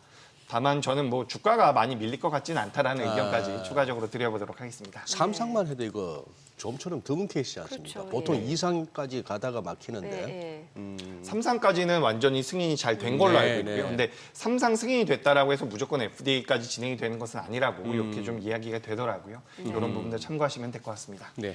네, 지금 시각 8시 53분 향해 갑니다. 오늘 양시장 예상 체결지수부터 확인해 보도록 하겠습니다. 자, 먼저 코스피부터 좀 보도록 할게요. 오늘 0.5% 상승 예상되고요. 2,645포인트로 집계가 되고 있습니다. 코스닥도 지금 강보합 출발 예상되고요. 720포인트 지금 체크가 되고 있네요. 시가총액 상위 종목 예상 체결가 보겠습니다. 오늘 삼성전자 0.5% 상승 출발 예상됩니다. 지금 호가는 68,800원으로 집계가 되고 있고요. SK하이닉스도 1.8% 상승이 예상됩니다. 지금 호가는 215,500원 그리고 지금 보시다시피 현대차 일단은 뭐 간밤 이제 미국에 총 210억 달러 투자하겠다라고 이제 밝히면서 어제장에서도 이미 사실 뭐 미국에서 현대차, 기아 지금 3천만 대 수출 눈앞에 두고 있다는 소식이 전해지면서 상승을 보여줬고 자동차 부품 쪽까지도 동반 강세를 나타냈는데 오늘 새벽에 이런 호재까지 더해지면서 지금 보시다시피 호가로 굉장히 좋아 보입니다. 현대차가 7% 강세가 예상되고요. 229,500원으로 나타나고 있고 기아도 2.8% 오름세가 예상됩니다. 지금 호가는 101,600원으로 집계가 됩니다. 현대모비스까지도 오늘 1% 상승 예상되고요. 호가 282,500원으로 집계가 되고 있습니다. 자, 삼성바이오로직스는 오늘 지금 좀 하락 출발 예상이 되고 있습니다. 어제 1.5% 약세로 마감이 됐었는데요. 지금 보시게 되면 삼성바이오로직스가 오늘 한 0.6%가량 하락이 예상되고 있는 모습이고요. 지금 보시다시피 화면에 나오네요. 호가 107,100원으로 집계가 되고 있습니다. 그 밖에 지금 네이버 같은 경우는 어제 1% 하락으로 마무리가 됐는데 지금 호가는 215,500원으로 집계가 되고 있는 상황이고요. 카카오가 소폭 상승 예상되고 있습니다. 호가는 42,000원으로 집계가 되고 있습니다. 자, 셀트리온 좀 보도록 할게요. 셀트리온 오늘 좀 하락 출발 예상됩니다. 지금 보게 되면은 호가 자체는 셀트리온이 지금 0.8% 좀 하락이 예상되네요. 183,500원으로 집계가 되고 있고요. 셀트리온 제약 1.5% 하락이 예상되고 있습니다. 자, 코스닥 시가총액 상위 종목 예상 체결가도 보도록 하겠습니다. 알테오젠입니다. 어제 0.6%가량 반등을 나타내면서 나흘 만에 반등을 보여줬는데 오늘 호가는 좀 보합권 예상되고 있는 상황이고요. 에코프로비엠이 오늘 1% 상승 예상되고 있습니다. 어제 3% 약세로 마감이 됐었는데 오늘 호가는 109,400원으로 나타나고 있고요. 지금 에코프로가 0.5% 상승 예상됩니다. 호가 62,200원. 자, 그밖에 리가캠바이오 삼천당제약 좀 보도록 하겠습니다. 삼천당제약이 오늘 1% 상승 예상되고 있습니다. 어제도 이제 이틀 연속 상승을 나타내주는 모습이었는데 오늘 추가적으로 상승이 예상되고 있고요. 19만 4,100원 선으로 지금 호가 잡히고 있습니다. 리가캠바이오는 보합 예상되고 있고요. 그밖에 셀트리온 제약은 1% 하락 예상됩니다. 지금 호가 52,500원으로 나타나고 있고 레인보로보틱스가 오늘 1.2% 상승 예상됩니다.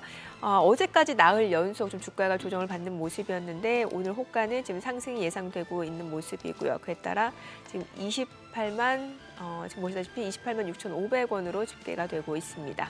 자, 이제 개장까지 한 4분여가량 남았는데요. 일단 오늘 양시장 지금 상승이 예상되고 있고 일단 대형주들 코스닥도 오늘 또 상승이 예상되고 있는 상황이고 아무래도 미증시가 좀 많이 올랐다 보니까 오늘 국내 증시도 좀 좋은 흐름을 기대해 볼 수 있지 않을까라는 생각이 듭니다. 네.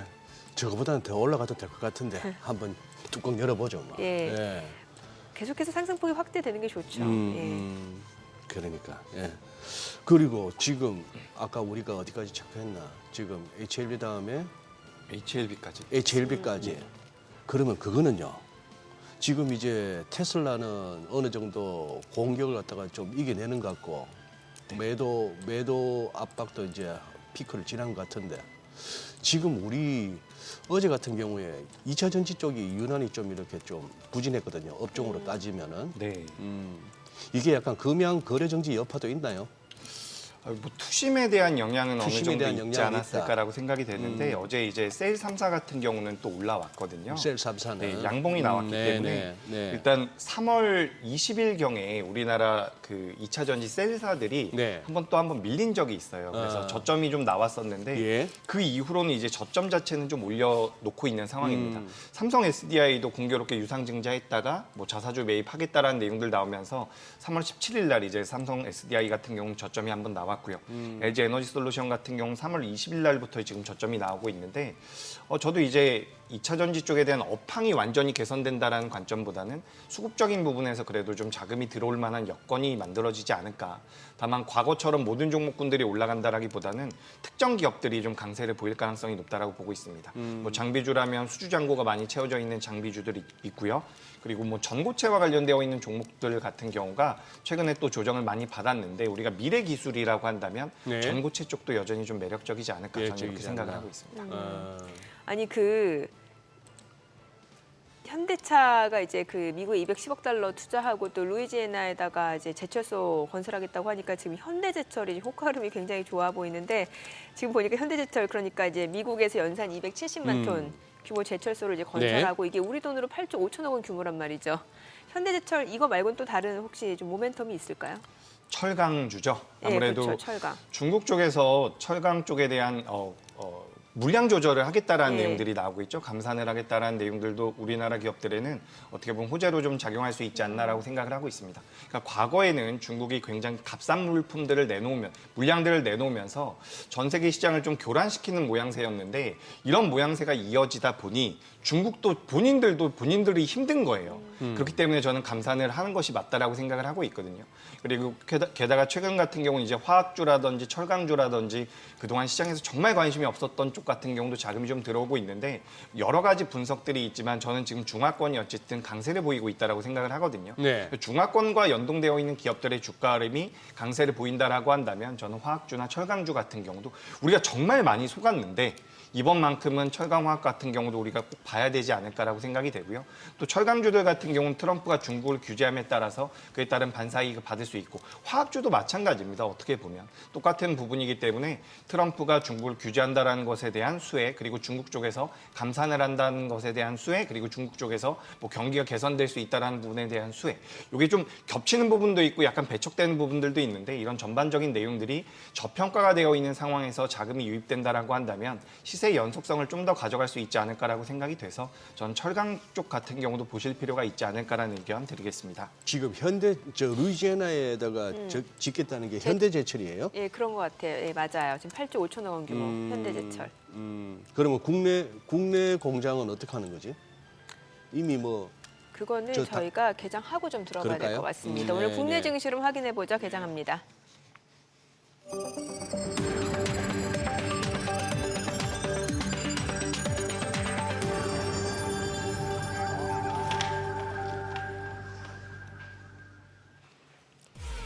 3월 25일 화요일 국내 증시 개장했습니다. 간밤 뉴욕 증시 3대 지수 많이 올랐습니다. 나스닥 2% 넘게 올랐고 이제 4월 2일 트럼프 대통령이 상호 보편 관세를 부과하겠다라고 이제 밝혔는데 이 부분에 대해서 좀 수정되는 듯한 모습이었습니다. 좀 이 관세가 좀 완화될 것이다라는 기대감, 또 여기에다가 우리나라에서는 현대차 그룹이 또 미국에 총 210억 달러를 투자하겠다라고 밝히면서 또 관세 완화, 또 관세 면제에 대한 기대감도 반영이 되는 듯한 모습이었고, 미증시 쪽에서 주요 기술주들 많이 올랐습니다. 테슬라가 12% 급등했고요. 엔비디아도 3% 넘게 상승하는 모습이었죠. 오늘 양시장 출발 지수 보겠습니다. 코스피가 0.8% 올라갑니다. 2,654포인트, 코스닥도 0.7% 오름세로 725포인트입니다. 양시장 상승 출발이고요. 시가총액 상위 종목 시초가 보겠습니다. 오늘 삼성전자 0.6% 올라갑니다. 지금 현재 6만 1,000원이고요. SK하이닉스도 1.6% 상승하면서 21만 5,000원. LG에너지솔루션도 1.8% 상승합니다. 33만 7,500원이고요. 삼성바이오로직스가 강보합권으로 107만 9,000원. 현대차 흐름 좋습니다. 어제도 많이 올랐고 오늘도 추가적으로 6.8% 강세 보여줍니다. 22만 7,000원이고요. 기아도 좋습니다. 지금 3.5% 상승하면서 현재 이제 기아 같은 경우 10만 2,600원에 거래되고 있는 모습이고, 삼성전자 우선주도 1% 올라갑니다. 셀트리온도 소폭 상승으로 18만 6,100원 흐름. 그리고 네이버가 0.7% 올라가죠. 20만 8,500원. KB금융은 좀 떨어지네요. 8만 1,300원의 흐름 이어지고 있습니다. 코스닥 시가총액 상위 종목 시초가도 보겠습니다. 알테오젠이 오늘 0.2% 소폭 상승 보여주면서 2거래일 연속 반등 흐름 보여주고 있고요. 37만 4,000원에 거래되고 있습니다. 에코프로비엠도 오늘 1% 반등 보여주죠. 10만 9,300원. 에코프로도 1% 상승 6만 500원. HLB입니다. 3% 상승 보여주고 있습니다. 어제도 이제 전일 급락 이후에 저가 매수세가 유입이 되면서 15% 넘게 급등을 했고, 오늘도 추가적으로 지금 3% 가까이 올라갑니다. 5만 5,300원에 거래되고 있고요. 레인보우 로보틱스도 상승합니다. 28만 5,500원 흐름 이어집니다. 삼천당제약은 지금 보합이네요. 19만 2,600원. 그리고 코오롱 티슈진이 1.5% 하락으로 5만 1,300원. 휴젤이 약보합권으로 32만 9,500원이고요. 조금 낙폭이 커졌네요. 0.9% 내림세. 클래시스가 1.7% 상승합니다. 5만 8,300원. 리가캠바이오 강보합 흐름 이어집니다. 오늘 시장에서 특징을 보여주고 있는 섹터 종목들 체크해 보도록 하겠습니다. 역시나 자동차 쪽이에요. 지금 보셨다시피 현대차, 기아뿐만 아니라 관련해서 계열사 부품주들 동반 강세 보여줍니다. 현대모비스도 1.7% 상승 중이고, HL만도가 7% 상승합니다. 45,400원 흐름 이어지고 있고요. 현대위아까지도 지금 상승 보여주고 있습니다. 지금 현대위아 쪽에서는 2.7% 상승 49,800원. 한온시스템도 2% 이상 올라가고 있고요. 지금 현대오토에버도 3% 오름세, 그리고 화신. 그럼 좋네요. 자동차 부품주가 확실히 더 탄력적으로 올라갑니다. 12% 급등하면서 9,650원에 거래되고 있습니다. 자, 그리고 오늘 부품주 조금 더 볼게요. 이게 또 전기차랑도 연관된 종목일 수도 있겠는데, 현대공업이 20% 급등합니다. 지금 7,290원, 앞서 화신 보셨고, 이제 모티브링크가 10% 넘게 급등합니다. SL도 4.5% 상승 중이고, SG세종도 3.5% 상승세를 보여주고 있고, 에코플라스틱 3기 EV가 각각 9%, 7% 넘게 올라가고 있고요. MS오토텍도 7.4% 오름세, PHA도 3% 오름세 상승을 보여주고 있습니다. 확실히 자동차 대표 종목, 그리고 부품주까지도 온기가 확산되고 있는 양상이고, 성우하이텍이 12% 급등하네요. 부품주가 확실히 더 탄력적으로 올라가고 있습니다. 자, 그리고 의료 AI 쪽도 움직임이 좋습니다. 아무래도 미증시 쪽에서도 의료 AI 쪽이 다시 한번 좀 상승을 보여주는 모습이었는데, 온코크로스가 지금 8.9% 강세입니다. 11,040원 선이고요. 코어라인 소프트도 4.7% 올라가고, 셀루메드, 딥노이드도 상승 흐름 보여주고 있고, 뷰노, 루니까지도 2%에서 1% 오름세고요. 3빌리언, DNA 링크도 4%, 3.6% 상승 보여주고 있습니다. 자, 오늘 의료 AI도 움직임이 이어지고 있고, 코로나19, 그러니까 뭔가 이제 백신이라든지 아니면 제약바이오 쪽의 움직임이 좀 나타나고 있는데, 네이처셀이 지금 25% 급등하네요. 27,700원 선. 그 밖에 이제 앱클론, 인바이오젠, 카이노스메드 상승 보여주고 있는 상황이고요. 그리고 그 밖에는 오늘 글쎄요, 뭐 이 정도 좀 보시면 될 것 같고, 자, 수급 상황 좀 체크해 보도록 하겠습니다. 오늘 유가증권 시장에서는 개인 투자자 순매수 보여줍니다. 1,368억 원 매수 우위고 외국인과 기관이 각각 561억 원, 799억 원 매도 우위. 코스닥에서 개인 투자자가 467억 원 순매수, 외국인과 기관은 각각 318억 원, 144억 원 순매도고요. 지금 외국인 선물 시장 삽니다. 1,000계약 넘게 순매수 보여줍니다. 환율 체크해 보겠습니다. 달러 인덱스가 좀 올라가고 있는 상황인데 정규장 마감 대비로는 10전 하락한 1,467원 60전에 개장이 됐습니다. 자, 오늘 시장 흐름 좋은데 약간 윗골이 달고 내려오는 양상이긴 한데. 그러네요. 그러네요. 개장초 거기서 네네. 더 치고 올라가는 힘이 좀 부족하네, 그죠? 그러게요.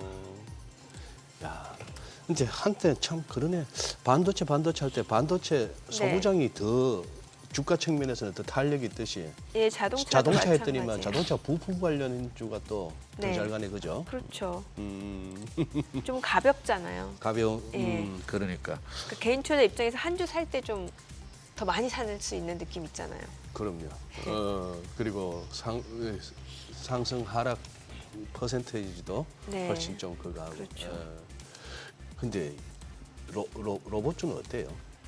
지금 레인보우 로보틱스는 보합권 움직임이 이어지고 있는 상황이고 조선은 조선 쪽, 앞서 이제 조선 쪽도 좀 여쭤보고 싶었는데 오늘 좀 떨어지고 있어요. 그래요? 예. 그래도 외국인은 사네요, 지금 조선 쪽. 조선 쪽. 예. 지금 아닌 게 아니라 이제 또 이제 조선 방산에 대해서 조금 이제 좀 갖고 계신 분들이나 뭐 할 것 없이 기다리고 계셨던 분들이나 이제 고민스러운 레벨이 왔습니다. 어떻게 네. 보세요, 본부장님? 네, 저도 일단 꺾이면 반드시 대응이 필요한 섹터라고 생각을 하고 있어요. 꺾이면. 네, 그러니까 지금 좀 경계가 필요한 자리라고 생각을 하고 있거든요. 그러니까 우리가 주가라는 것이 업황에 대한 기대감은 있어요. 조선도 역시나 마찬가지고요. 뭐 트럼프에 대한 수혜도 받을 수 있다라는 부분들, 그리고 우리가 구조적으로 봤을 때 LNG 친환경 선박 쪽에 대한 수요가 늘어날 가능성이 높기 때문에 우리가 뭐 탈탄소라고 이야기를 많이 하죠. 그에 따른 수혜를 받을 수 있다라는 부분들, 뭐 MRO 쪽에 대한 수혜, 그리고 LNG 쪽에 대한 LNG 프로젝트에 대한 수혜 같은 경우도 우리나라 조선주들이 많이 받을 수가 있는데, 일단 꺾이면 대응을 하셨다가 다음에 보시는 게 좀 맞지 않나라고 생각을 하고 있습니다. 그래서 대응하는 게 일부 비중을 줄이라는 거예요. 네, 만약에 지금 수익이 나고 있다라고 한다면 저는 너무 고집 부리시지 말고 네네. 좀 챙기셨다가 다음에 조정 좀 더 받거나 아니면 자리를 좀 더 잘 잡았을 때 다시 한번 공략해 보는 게 어떨까라고 말씀드리고 싶고요. 방산 쪽 같은 경우도 사실 좀 비슷합니다. 앞서 말씀드렸다시피 우리가 유럽 쪽에 대한 캐파를 전부 다 가지고 오기 어려울 가능성이 높다라고 보고 있기 때문에 꺾이는 기업들 위주로 좀 꺾이는 기업들 같은 경우는 현금화를 좀 하시는 게 좋고, 만약에 신규로 접근하겠다라고 한다면 저는 철저히 분할 매수가 필요하다라고 생각을 하고 있습니다. 그러니까 이게 매력도의 측면에서 예. 조선과 방산을 대체할 만한 것들이 우리나라에 없었던 상황인데, 오늘 보시면 아시겠지만 현대차를 비롯해서 자동차도 올라오죠. 네. 근데 이들이 고평가되어 있는 게 아니란 말이에요. 그리고 최근에 이제 식료 관련주들도 올라오고 있는데 이 기업들 같은 경우도 우리가 고평가라고 보기가 어려운 부분이 있죠. 반도체도 마찬가지고요. 그러니까 조선과 방산을 대체할 만한 업종군들이 생긴다라고 한다면 자금은 그쪽으로 좀 옮겨갈 가능성이 높다라고 보고 있습니다. 그리고 뭐 최근에 해운 관련주들 같은 경우도 시장에서 어느 정도 언급이 되고 있죠. 뭐 트럼프가 관세를 부과하겠다는 내용들로 시장에서 뭐 HMM이라든지 페노션 같은 기업들이 언급이 되곤 하는데, 지금 화면에 보시면 아시겠지만 컨테이너 운임지수 같은 경우는 우리나라 HMM에 영향을 많이 미쳐요. 그리고 이제 발틱 BDI라고 해서 BDI 벌크선 같은 경우는 또 페노션에다가 영향을 많이 미치거든요.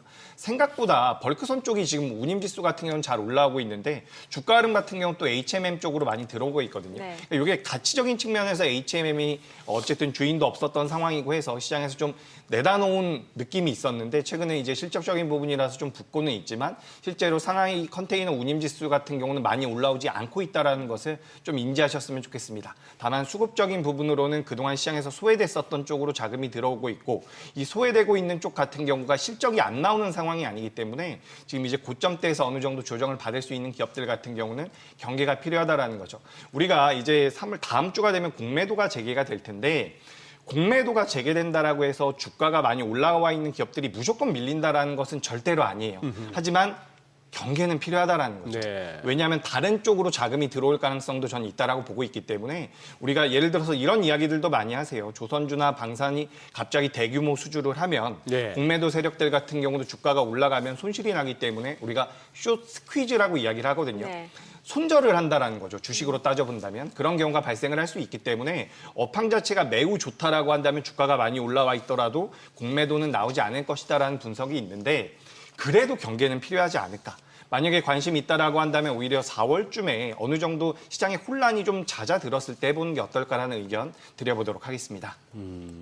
아니 오늘 전기차 관련주가 많이 올라가는데 이 전기차 관련주가 우리나라에서 보니까 뭐 이게 어떤 직접적인 연관이 있는지는 저는 잘 모르겠습니다만 지금 엮여 있는 게 보니까 뭐 모티브링크, 현대공업 이런 종목들이에요. 이게 테슬라 급등하고 좀 연관이 있다고 봐야 될까요? 그거랑도 좀 연관이 있고 네. 현대기아랑 연관이 있다라고 보시면 자동차 좋을 것 부품 같습니다. 예, 쪽이요? 자동차 부품 쪽으로. 아, 근데 보시는 예전에 게좀더 좋을 것 전통적인 자동차 부품하고는 약간 좀 다른 느낌이라서. 네, 맞아요. 근데 모티브 링크 같은 경우도 현대기아 쪽으로 매출이 많이 나오고 있는 것으로 알고 있고요. 성화이텍 같은 경우도 지금 변동성 많이 나오고 있고 실제로 이제 북미 쪽에 공장을 가지고 있는 서현 이화라든지 SL 같은 경우도 견조한 모습을 보이고 있습니다.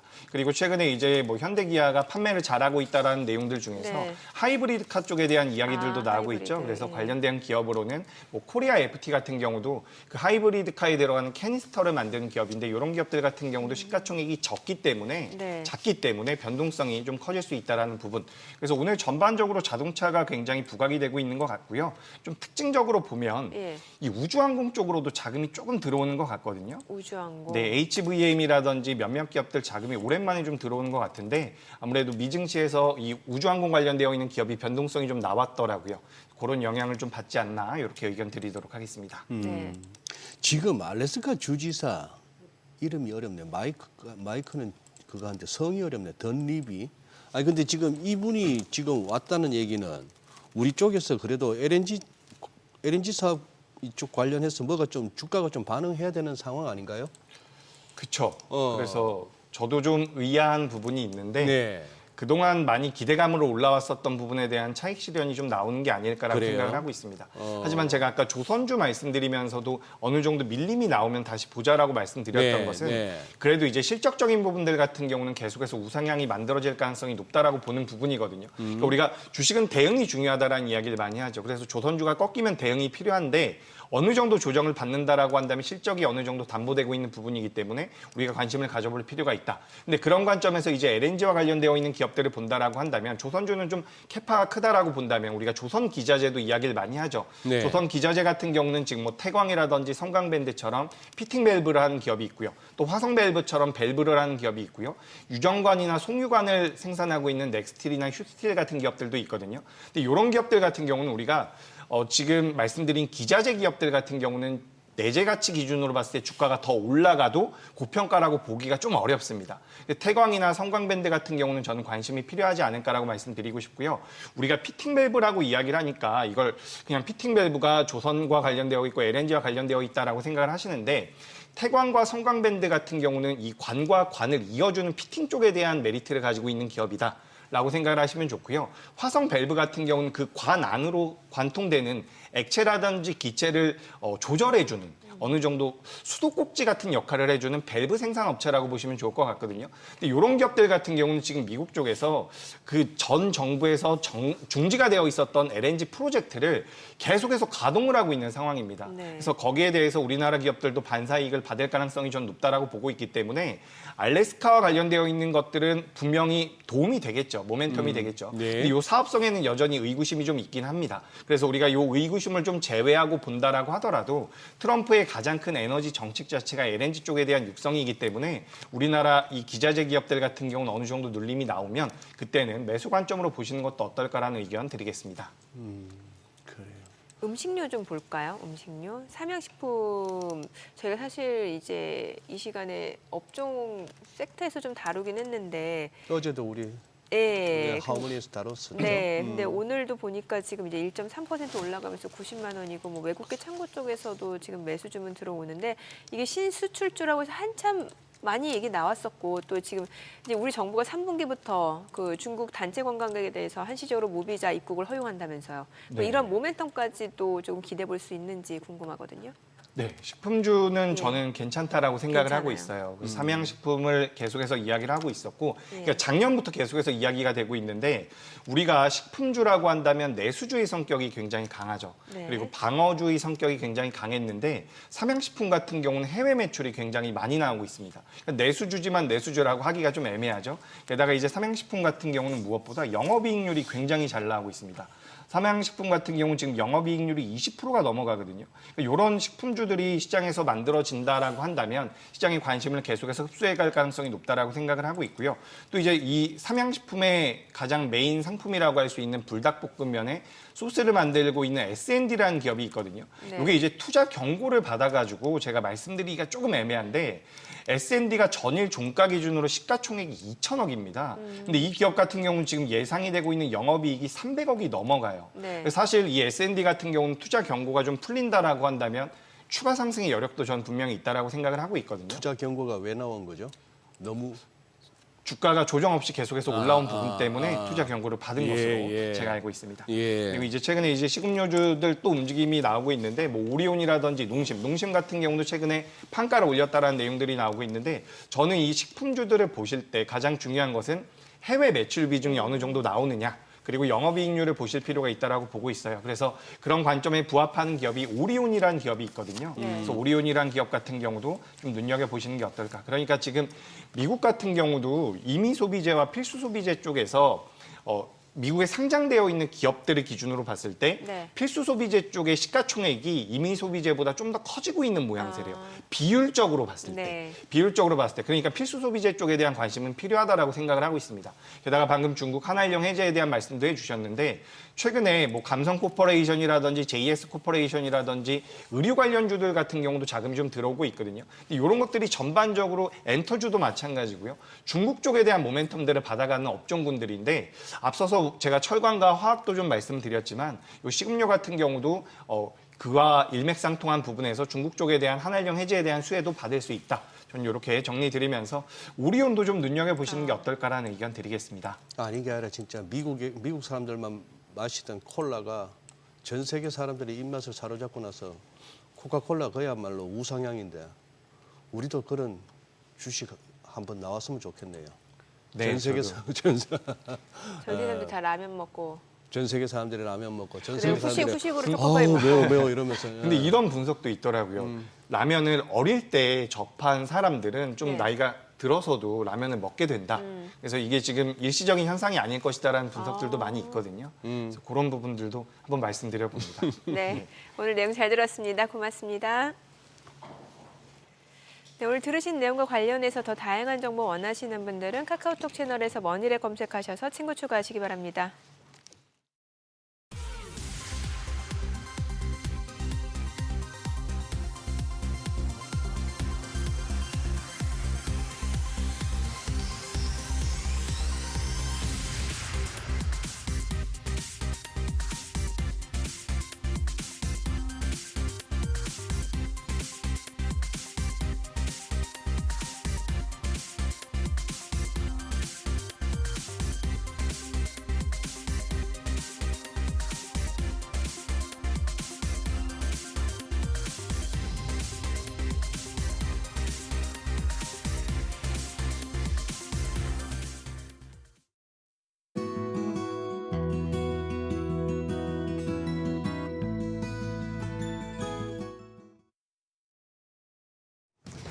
이 시각 시황입니다. 간밤 뉴욕 증시 3대 지수 일제히 올랐지만 오늘도 국내 증시 다소 쉬어가는 구간에 위치해 있습니다.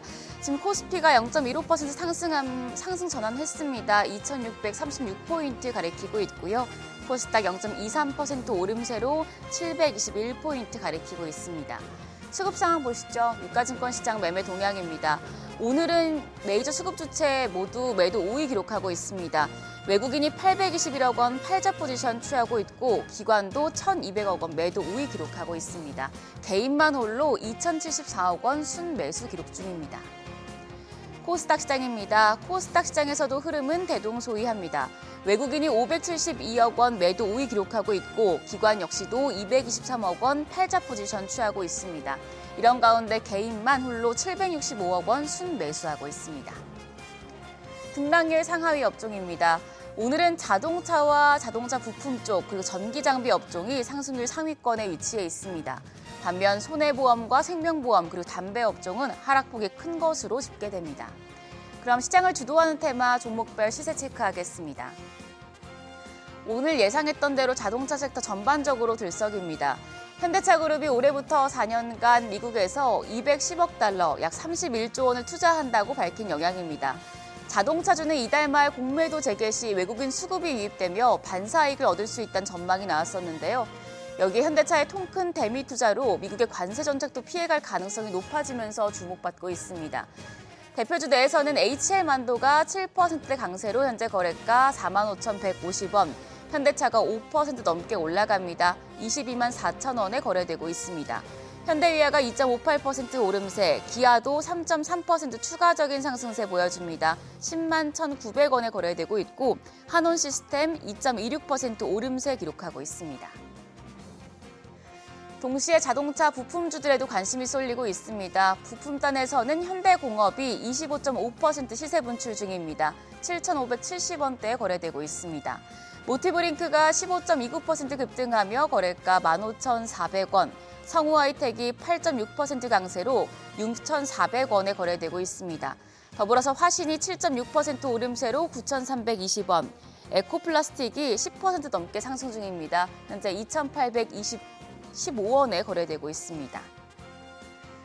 그리고 양자 컴퓨터 관련주가 반등합니다. 뉴욕 증시에서 양자 컴퓨터 관련주들이 일제히 상승한 데 따른 것인데요. 피터 체프먼 아이온큐 최고 경영자가 지난 주말 블룸버그 테크놀로지에 출연해서 양자 컴퓨터가 실용화되는 시기는 여러분들이 생각한 것보다 빨리 올 것이라며 말하며 양자컴 시대 도래에 대한 기대감을 높인 바 있는데요. 양자 컴퓨팅 관련주 내에서는 KCS가 5% 가까운 상승세 보여줍니다. 12,380원에 거래되고 있고요. 한국첨단소재가 3.8% 강세로 6,280원, 아이윈플러스가 2.3% 오름세로 1,337원대 거래되고 있습니다. CQ센도 0.8% 오름세, ICTK가 4% 넘는 상승세 보여줍니다. 현재 13,710원대에 거래되고 있습니다. 그리고 줄기세포 관련주도 강세 기록 중입니다. 특히 네이처셀은 개발 중인 퇴행성 관절염 세포 유전자 치료제인 조인트스템이 미국 FDA로부터 혁신적 치료제로 지정받았다는 소식이 전해지면서 2거래일 연속 급등합니다. 오늘도 21.4% 급등하며 26,950원대 거래되고 있고요. SCM 생명과학이 15% 가까이 상승하며 1,342원대, 메디포스트가 2.5% 강세로 현재 거래가 9,250원입니다. 더불어서 제일약품도 2%대 오름세, 동구바이오제약은 6.4% 상승하며 거래가 5,310원대로 집계됩니다. 오늘 코스피 아직 방향을 찾아가고 있는 상황이고 코스닥은 조금이지만 소폭의 추가적인 오름세 보여주고 있는데요. 오늘 장에서 눈여겨볼 업종 어떤 게 있을지 그리고 시장 대응 전략까지 알아보겠습니다. 오늘은 트러스트 투자자문 김현호 자문역 나오셨습니다. 어서 오세요. 안녕하세요. 네, 최근 들어서 반도체 기업들의 실적 전망이 상향 조정되는 기관들이 나오면서 지금 반도체 시장에 대한 기대감이 커지고 있습니다. 전문가님께서는 반도체 업황 전망 어떻게 보시나요? 네, 최근에 이제 반도체 업황 개선 기대감이 좀 본격화되고 있는데요. 삼성전자, SK 하이닉스 두 종목 모두 반등세를 보이게 되면서 이제 삼성전자가 5개월 만에 6만 원 선을 돌파했고 이제 국내 반도체 업황 개선 기대감이 현재 본격화되고 있는 상황입니다. 시장이 우려했던 이런 AI 칩 수요가 시장 예상을 넘어섰고 또 양호한 실적들을 기록을 하게 되면서 이제 D램과 낸드 플래시 가격 상승으로 상반기부터 실적 개선이 이제 앞당겨질 것이다라는 이런 기대감이 유입되는 상황이다라고 보시면 되겠고요. 코로나 당시에 이제 급격하게 증가했었던 PC 수요 역시도 이제 교체 주기가 다가오게 되면서 그간 낙폭과대를 보였던 반도체 소부장 기업들의 이런 주가와 또 실적 우려가 완화된과 동시에 좋은 흐름, 그 회복세를 그려갈 것으로 전망되는 상황입니다. 네, 그럼 반도체 소부장 관련주 중에서 어떤 종목 좋게 보시나요? 네, 먼저 어제 시장에서 또 좋은 흐름을 보였었던 PSK를 좀 말씀드리고 싶은데요. PSK는 이제 웨이퍼 표면을 처리하는 이런 반도체 전공정 장비 사업을 주요 사업을 영위하고 있습니다. 그래서 작년 반도체 업황 침체 우려 속에 중장기적인 조정세가 이어지기도 했었는데 동사의 이제 주력 장비인 PR 스트립은 이제 공정 미세화와 또 낸드 적층 단수 증가에 따라 이런 수요가 계속적으로 확대되고 있는 상황이기 때문에 반도체 업황 개선 기대감이 유입되면서 최근 들어서 계속적으로 가파른 회복세를 보이고 있다 말씀드릴 수 있겠고, 다음으로 말씀드리고 싶은 종목은 VM입니다. VM은 이제 반도체 건식 식각 장비를 제조하는 기업이고요. 최근 SK 하이닉스와 146억 규모의 반도체 제조 장비 공급 계약을 체결한 이력도 있었습니다. 그래서 반도체 업황 개선 기대에 따른 이런 SK 하이닉스를 비롯한 이런 주요 고객사들 중심으로 범용 디램 캐파 투자 확대에 따른 이런 실적 개선 기대감이 주가에 긍정적으로 반영된다 보시면 되겠고요. 끝으로 말씀드리고 싶은 기업은 DIT입니다. DIT는 AI 비전 솔루션 등의 이런 레이저 기술을 활용을 해서 정밀 가공 장비와 이런 광학 검사 장비 등의 이런 반도체 장비 사업을 주요 사업을 영위하고 있는 기업이다 보시면 되겠는데, 이제 SK 하이닉스의 1차 벤더 기업으로서 상반기 중에만 이제 SK 하이닉스로부터 2건의 반도체 제조 장비 수주를 받게 됨에 따라서 이번 1분기 실적 개선 기대감과 함께 긍정적인 주가 회복세를 그려갈 것으로 전망되는 상황입니다. 네, 현재 국내 증시 양 지수 상승폭이 그렇게 크지 않고 좀 종목별 차별화 장세가 나타나는 분위기인데, 투자자분들 위해서 대응 전략도 함께 세워주시죠. 네, 어제 미증시가 이제 관세 우려 완화 기대감에 강세를 보이기도 했었는데, 이번 주에도 이제 PMI 지표라던가 또 PCE 물가 지표 발표가 예정이 되어 있지만 이제 4월 2일 상호관세 발표를 앞두고 있기 때문에 한동안은 이제 관세 관련한 이런 트럼프 발언에 따라서 변동성은 계속될 수 있다 보시면 되겠고요. 지난주에 이제 트럼프 대통령이 지난주부터 기존의 상호 관세 정책은 유지를 하되 유연성을 가져갈 것이라고 언급했던 만큼 이제 관세 부과 전 다른 국가들과의 이런 협상 여부 등의 관련 내용들은 계속해서 주목을 하셔야겠고, 이제 상호 관세 시행 임박과 더불어서 이런 관세 노이즈, 이런 단기적인 시장 변동성이 이어질 수 있겠지만 상호 관세 이후에도 다른 국가와의 이런 협상은 지속될 가능성이 높겠고, 또 다음 주에 공매도 전면 재개를 앞두고 있기 때문에 이런 1분기 실적 개선 기대감이 높은 종목들 중심으로 저가 매수 전략은 유효한 상황이다 말씀드릴 수 있겠습니다. 네, 지금까지 업종과 대응 전략 알아봤습니다. 전문가님 오늘 말씀 고맙습니다.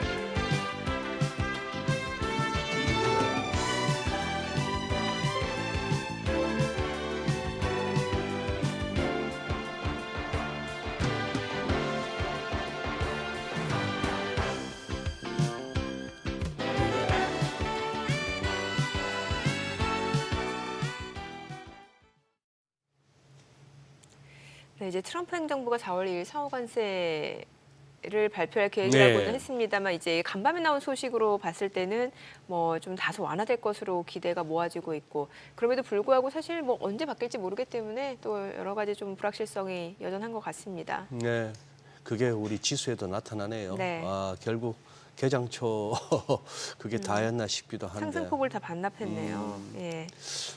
뭐 아까도 말씀드린 바와 같이 어떻게 보면 기술적 저항 구간에 대한 시장의 예언지도 모르겠습니다. 작년 7월 11일 날 고점, 그리고 네. 2월 19일 날 고점 연결한 걸 올라서나 싶었는데 이거 한 번만에는 잘 안 되죠. 그러게요. 그나저나 이게 아침 다르고 저녁 다른 장에 아까 살짝 비치고 갔네. 플러스 2? 아니 머니쇼 플러스. 예. 머니쇼 플러스. 네, 네. 이제 4월 7일 4월 7일부터. 네, 부터 시작이 됩니다. 오후 3시부터 시작이 되고요.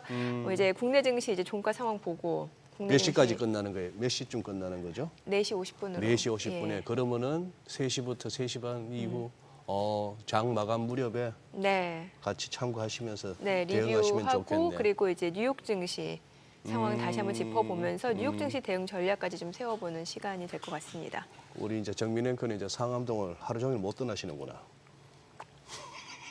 탄력적으로 할 더 거예요. 바빠지셨네. 네. 네, 그래요. 네.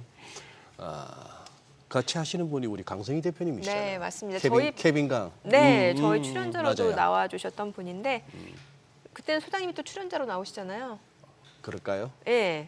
이 자리에 계시면서 하고 싶은 말 다 못 하셨잖아요. 그때 나오셔서 예. 첫 방송 때 나오시기로 하셨잖아요. 준비 단단히 하겠습니다. 네, 기대해 보겠습니다. 자, 이런 불확실한 시장에서 또 종목 선택 어려우신 분들을 위해 저희가 또 모셨습니다. 오늘 네. 함께해 주실 분이죠. 네, 키움 투자자산 운용 ETF 컨설팅 마지의 책임 모셨습니다. 안녕하세요. 어서 오세요. 안녕하십니까. 아니 근데 저희 때야 무슨 뭐 대리, 뭐 과장, 차장, 팀장, 뭐 부장 이랬는데 책임은 옛날로 치면 어느 정도죠? 옛날 직급으로 과장인데요. 옛날 직급으로 네, 과장. 저희 회사에서는 책임이라고 하고 있습니다. 그러시구나. 그러면 회사에서도 마책임님 이렇게 부르나요? 입에 잘 안 붙잖아요. 잘안 그냥 붙어요. 마과장 이렇게 많이 하는 그렇게, 편이에요. 그렇게들 하시는구나. 네. 그래요. 또 ETF 또 이제 그거 하시니까 글로벌리 다 보실 거 아니에요. 예. 최근 이제 미국, 한국, 뭐 유럽까지 두루 한번 짚어주실까요? 네, 최근 증시 보면요. 지난 한 주가 참 여러 가지 이벤트를 소화한 한 네. 주였잖아요. 근데 이 중에서 시장이 특별히 예상하지 못했던 이슈는 없었고 이제 다 예견이 됐던 것들이다 보니까 시장도 큰 충격은 없이 이제 이런 이슈를 좀 소화하는 모습을 보였습니다. 그래서 전반적으로 보면은 중국 증시가 올해 들어서 좋았었는데 지난주에는 사실 살짝 좀 쉬어가는 듯한 느낌이었고요. 유로스톡스, 유럽 지역 좋았고 또 한국이 좋은 성과를 냈습니다. 메모리 반도체 업황 회복과 맞물려서 이제 대형주들이 좀 상승을 해주면서 한국 코스피 지수 모처럼 좋은 성과를 좀 냈고요. 인도 지수도 한동안 좀 부진했었는데 이제 미국 금리 인하 전망과 인도의 금리 인하 전망 등이 겹치면서 네. 인도 증시도 지난주에 좋은 흐름 나타냈습니다. 또 미국 증시가 지난 2월 중순부터 네. 한 4주 연속 내리 하락을 하면서 예. 이제 투자자분들 속이 많이 좀 상하셨었는데 지난주에는 이 관세 불확실성 완화에 대한 기대감 좀 살아나면서 조금 저점을 좀 다지는 듯한 모습을 보였습니다. 연초 이후 동향을 보면요. 사실 미국과 비미국이라는 큰 두 축이 뚜렷하게 갈리는 흐름이 좀 나타납니다. 미국이 지난해에는 글로벌 증시를 강하게 주도를 했는데 올해 들어서는 조금 부진한 네. 반면에 중국이나 유럽 같은 국가들이 좀 잘 나가고 있다는 점을 네. 특기할 수 있겠습니다. 이런 점 보면 시장은 참 돌고 돈다, 계절처럼 돌고 돈다 이런 점을 저희가 볼 수 있게 되겠네요. 예. 지금 화면에 나오는데 제일 위에가 항생 H. 네, 홍콩 항생 H 지수입니다. 예. 그 제일 밑에가 제일 밑에가 미국입니다. 나스닥. 예. 이걸 차트로 보니까 또 한눈에 확 보이네요. 그래. 그래도 우리가 중간에라도 위치한 것도 참 오랜만이네요. 노란색. 맨날 이렇게 저 밑에서 깔아주고 있었는데.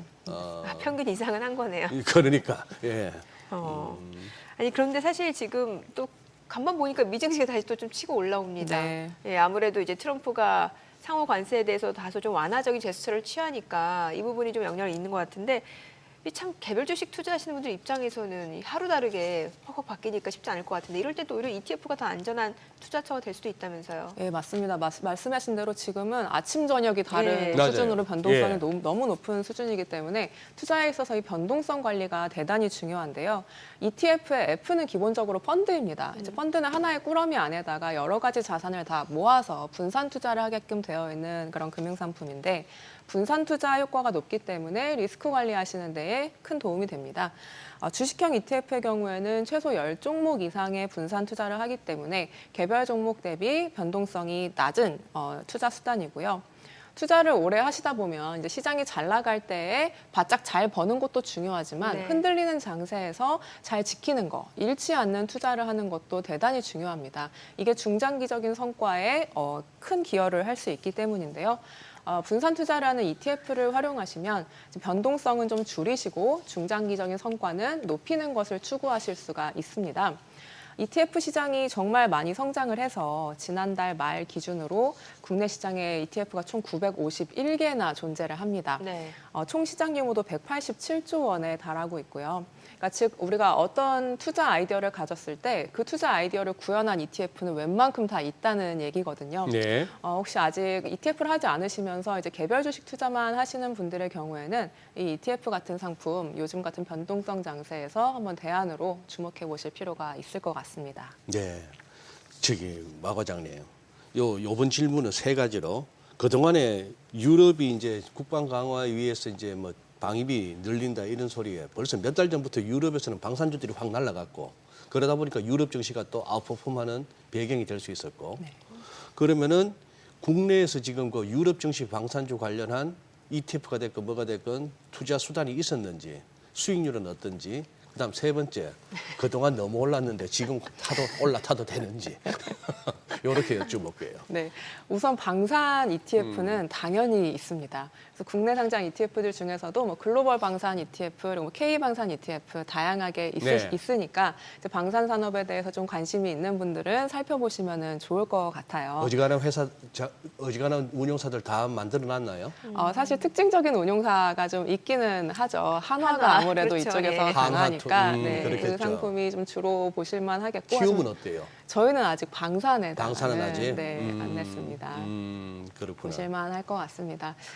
그리고 이 산업 자체가 좀 주목을 받는 상황이기 때문에 산업에 대한 스토리가 있다는 점에서는 투자 계속 주목하실만 하겠습니다. 그러나 뭐 이제 가격 부담 같은 거 개별 주식별 이슈나 밸류에이션은 좀 따져서 투자를 해보셔야 되지 않을까 하는 생각이 들고요. 네. 유럽 이슈로 좀 다시 돌아오면은 유럽이 지금 재무장, 리암이라는 그 플랜을 내세우고 있을 정도로 그 무장 강화에 되게 진심입니다.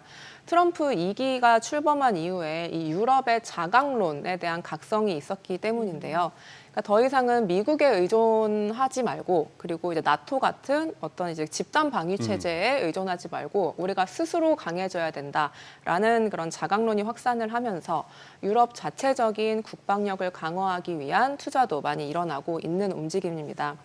특히 이제 미국산 같은 거 쓰지 말고 웬만하면 유럽산 무기를 쓰자라고 하는 바이 유러피안 전략 방침이 있기 때문에 유럽 방산 기업이나 그 EU랑 안보 파트너십을 맺고 있는 국가들에게 좀 호재가 될 수 있는 요인이라고 볼 수 있겠습니다. 최근 유럽 증시가 좋은 거는 이런 유럽연합의 재무장 계획이 이제 이런 기업들에게 좀 호재로 작용하는 측면하고 그리고 미국이 좀 뭐 금리나 경기나 물가, 뭐 고용 같은 것을 보면서 이제 금리를 결정하겠다라고 하는 웨이트 앤 시 기조를 계속 보이고 있는 반면에 유럽 중앙은행은 뚜렷하게 금리 인하 기조를 표방을 하고 있거든요. 이런 점도 유럽 주식 시장에 이제 호재로 작용을 하고 있습니다. 근데 특징적인 거는 유럽 중에서도 독일의 성과가 특별히 더 두드러진다라는 점이에요. 네. 그러니까 한동안 유럽의 병자였던 독일이 이제 유럽의 주도 대장국으로 다시 부활을 하는 모습인데요. 그 배경에는 유럽이 그동안 이제 꽉 쥐고 있었던 그 부채 브레이크, 그 재정에 대한 어떤 브레이크를 약간 풀어주면서 경기 부양에 시동을 걸고 있다라는 현상이 있습니다. 독일은 이 재정 건전성에 대해서 거의 강박에 가까운 집착을 가지고 있는 나라로 유명하잖아요. 근데 이제 경기가 되게 안 좋고 또 이런 국방력 강화에 대한 필요성도 높고 인프라 투자도 해야겠고 이런 상황들 속에서 이제 각성을 해서 이 경기 부양하고 안보 강화를 위해서 인프라랑 국방에 대한 투자를 대폭 늘리기로 했습니다. 그래서 지난주에 이제 관련 법이 독일의 상원까지를 다 통과한 상황이죠.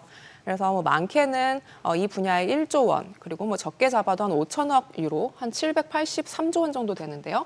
이런 정도의 금액이 이제 인프라랑 국방 쪽에 투자가 될 것이라는 전망이 나오고 있습니다. 독일판 마셜 플랜이라고 불리고 있죠. 네. 그래서 독일이 이렇게 통화 정책이랑 재정 정책에 양날개를 다 달게 되면서 유럽 중에서도 특히 높은 기대감을 받고 있습니다. 그래서 마지막 질문이 지금 투자해도 되는지였잖아요. 올라타도 네. 되는지. 그게 가장 중요한 것 같아요. 네, 저희는 비미국 시장에 대한 관심이 필요하다고 보고 비미국 그중에서 독일이 가장 유망하지 않을까라는 관점을 가지고 있습니다.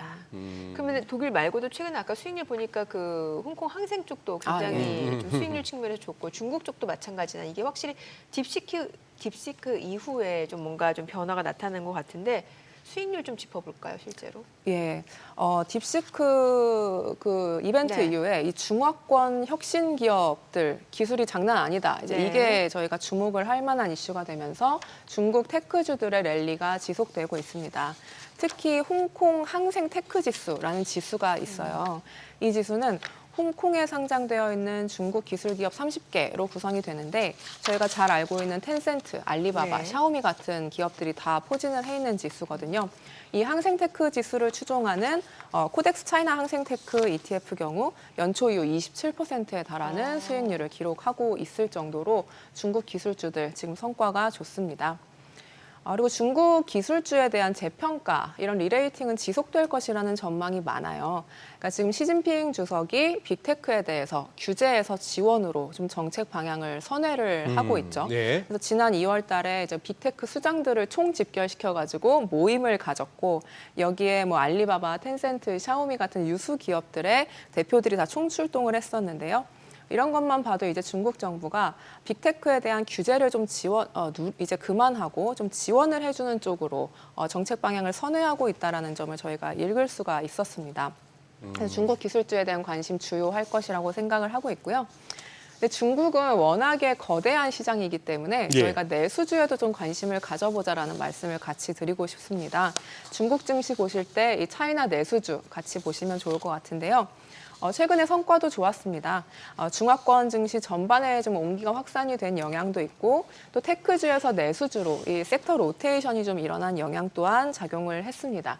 그리고 이런 내수주는 기본적으로 수출주에 비해서 좀 관세 폭풍에서 자유롭다는 점도 역시 호재의 요인으로 작용을 했습니다. 그래서 차이나 내수 소비 ETF 성과 역시 괜찮았고요.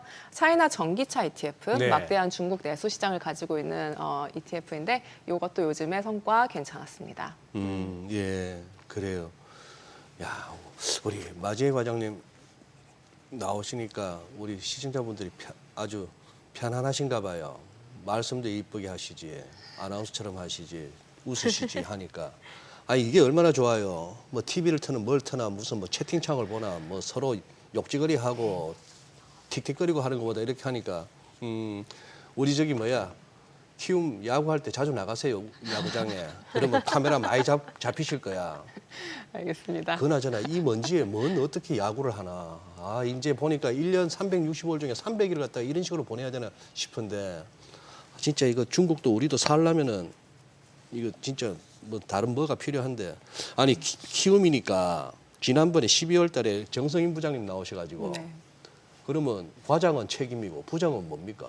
부장은 사실 수석이라고 부르는데요. 수석이. 역시 수석이라고 잘 안 하니까 그렇죠. 부장님이라고 많이 합니다. 네. 그때 정성인 부장님이 양자 컴퓨팅 많이 설명해 주시고 그때 또 ETF도 출시하셨죠, 고무려. 맞습니다. 그 이후에 수익률이나 지금 현황은 어떻습니까? 저희 키움 미국 양자 컴퓨팅이라는 ETF를 지난해 12월 17일에 상장을 네. 했었고요. 네. 상장 이후에 한동안 성과가 좋았습니다. 근데 이제 지금 트럼프 관세 불확실성이 촉발한 그 글로벌 증시의 변동성이 엄청나게 커지면서 최근에는 좀 변동성이 매우 높은 그런 흐름을 보이고 있고요. 근데 하지만 이 산업 자체는 너무 괜찮은 산업이다 보니까 다른 운용사들도 미국 양자 컴퓨팅에 투자하는 상품들 대거 내놓았습니다. 지난 3월 11일에 4개의 상품이 추가로 상장을 하면서 지금 국내의 미국 양자 컴퓨팅, 글로벌 양자 컴퓨팅에 투자하는 상품은 총 5개로 늘어났는데요. 5개 상품의 수익률이 비교가 가능한 3월 11일부터의 성과를 저희가 그림으로 좀 그려왔습니다. 네. 보시면 아무래도 탑10, 10개 종목에 좀 집중 투자하는 ETF의 성과가 조금 위에 있는 것을 보실 수가 있습니다. 그리고 저희 키움 미국 양자 컴퓨팅의 경우에는 20개 종목에 10개보다는 좀 더 많은 종목에 분산 투자를 하다 보니까 양호한 성과를 내고 있지만 이제 10개 집중 투자에 비해서는 조금 밑에 있는 성과 보실 수가 있습니다. 근데 어제도 그랬고 지금 미국 양자 컴퓨팅 주들 오를 때도 크게 오르고 네. 떨어질 때도 크게 그러니까. 떨어지고 되게 마음이 불안하실 수 있는 투자처인데 사실 장기적인 성장성은 저희는 유효하고 매우 높다라고 보고 있습니다. 네. 지금 가끔씩 엔비디아에서 이제 양자 컴퓨팅 관련된 일종의 노이즈를 만들고 있는데요. 예. 그런 엔비디아조차도 양자 컴퓨팅 연구 개발을 위한 연구 센터를 새로 만드는 상황이에요. 네. 이 양자 기술은 빅테크와 혁신 기업들 모두가 다 주목하는 미래 핵심 산업임은 분명하다고 생각합니다. 그래서 높은 변동성을 감내하시더라도 투자는 반드시 필요한 영역이라고 생각을 하고 또 개별 주식의 변동성이 너무 높기 때문에 이렇게 분산 투자를 하는 ETF를 활용하시면 조금 변동성은 덜 낮게 관리를 하시면서 이 시장 전체의 성장에는 좀 마음 편하게 올라탈 수 있는 수단이 된다라는 점 말씀드리고 싶습니다. 네. 금 가격도 지금 어느덧 온수당 네. $3,000 넘어섰단 말이죠. 그래서 금 ETF 투자하시는 분들도 꽤 있잖아요. 어떨까요? 지금 금 ETF는 성과가 굉장히 좋은 편이고요. 예. 물론 단기 급등에 따른 그 변동성 우려는 역시 저희가 좀 있겠습니다만은 전반적으로는 강세 요인이 좀 많다라고 보고 있습니다. 우선 금이나 은 같은 귀금속은 글로벌 네. 대표 안전자산이라는 점이 부각이 되고 있습니다. 트럼프 2기 들어서 이제 관세 불확실성도 높고 좀 글로벌 경기가 하강할 수 있다라는 우려도 크고 하는 상황인데요. 이런 경계감이 지속되는 가운데서는 이제 안전자산의 가치가 높아집니다. 그리고 관세는 물가를 올릴 수 있다라는 우려가 있는데 예. 이런 금 같은 경우에는 대표적인 인플레이션 해지 수단이기도 하죠. 이런 장점들이 부각이 되면서 금 가격이 글로벌리 그리고 한국에서도 계속 오르고 있는 상황이고요. 작년부터 이런 ETF를 중심으로 해서 금 쪽에는 워낙 많은 자금이 들어왔기 때문에 이런 점이 또 가격의 하방 경직성을 어느 정도 다져줄 수 있다라는 점도 주목을 해보실 필요가 있겠습니다. 그리고 외환 보유고 다각화 차원에서 이제 중앙은행들이 금을 지속적으로 매입하는 흐름도 있기 때문에 이 금 가격은 다소 견고하게 지지될 것이다라는 전망을 할 수 있겠습니다. 요즘도 그쪽은 어떤가요? 인기가 뭡니까? 이 증시 하방 쪽으로 베팅하는 인버스나 이런 톱버스 쪽은 네네. 그쪽도 돈 많이 들어오나요? 요즘도? 사실 인버스랑 레버리지 네. ETF는요, 네. 국내 개인 투자자들의 굉장한 애장품입니다. 그래서 항상 거래대금 상위에 있는 그래요? 종목이에요. 네, 근데 이제 레버리지 인버스 같은 경우에는 방향성 베팅을 하는 상품이다 보니까 이제 잘못하면은 손실도 크기 때문에 주의를 하실 필요는 있겠습니다만. 그걸 항상- 거의 뭐 단타 트레이딩 하듯이 하나요? 맞습니다. ETF를 가지고? 맞습니다. 네, 좋은 단타 수단이기도 하죠. 단타 수단이기도 하다. 하기야 네. 거래가 워낙 편하니까. 네, 예. 알겠습니다. 오늘 내용 여기까지 듣겠습니다. 그래요. 고맙습니다. 고맙습니다. 감사합니다. 오늘 좀 대형주들이 지금 아무래도 외국인들이 사주지 않아서인지 모르겠습니다만 좀 상승폭이 축소되면서 약간은 좀 지지부진한 흐름이긴 하네요. 좀 경계 심리가 아직은 있는 것 같아요. 예, 그렇습니다. 너무 큰 기대 갖는 것도 아니죠, 지금은. 네. 이런저런 불확실성이 많은 가운데 우리 장 기특하지 않습니까? 안 빠지는 게. 그럼요. 이 전국도 어수선한 와중에 말이죠. 네. 예, 그래요. 저점이 높아지고 있잖아요. 그래요. 네. 그리고 또 지수도 플러스로 돌리고 있습니다. 오후에 또 외국인들이 또 한번 바짝 땡길라나? 네, 저희 방송 중에 전해드린 내용과 관련해서 모든 투자 판단의 책임은 투자자분들께 있다는 점 알려드립니다. 네, 세상의 모든 돈 되는 정보 재테크 노하우 머니쇼. 오늘은 여기서 인사드리겠습니다. 여러분의 모든 경제 SBS 비지가 함께하겠습니다. 저희는 내일 오전 8시에 찾아뵙겠습니다. 고맙습니다.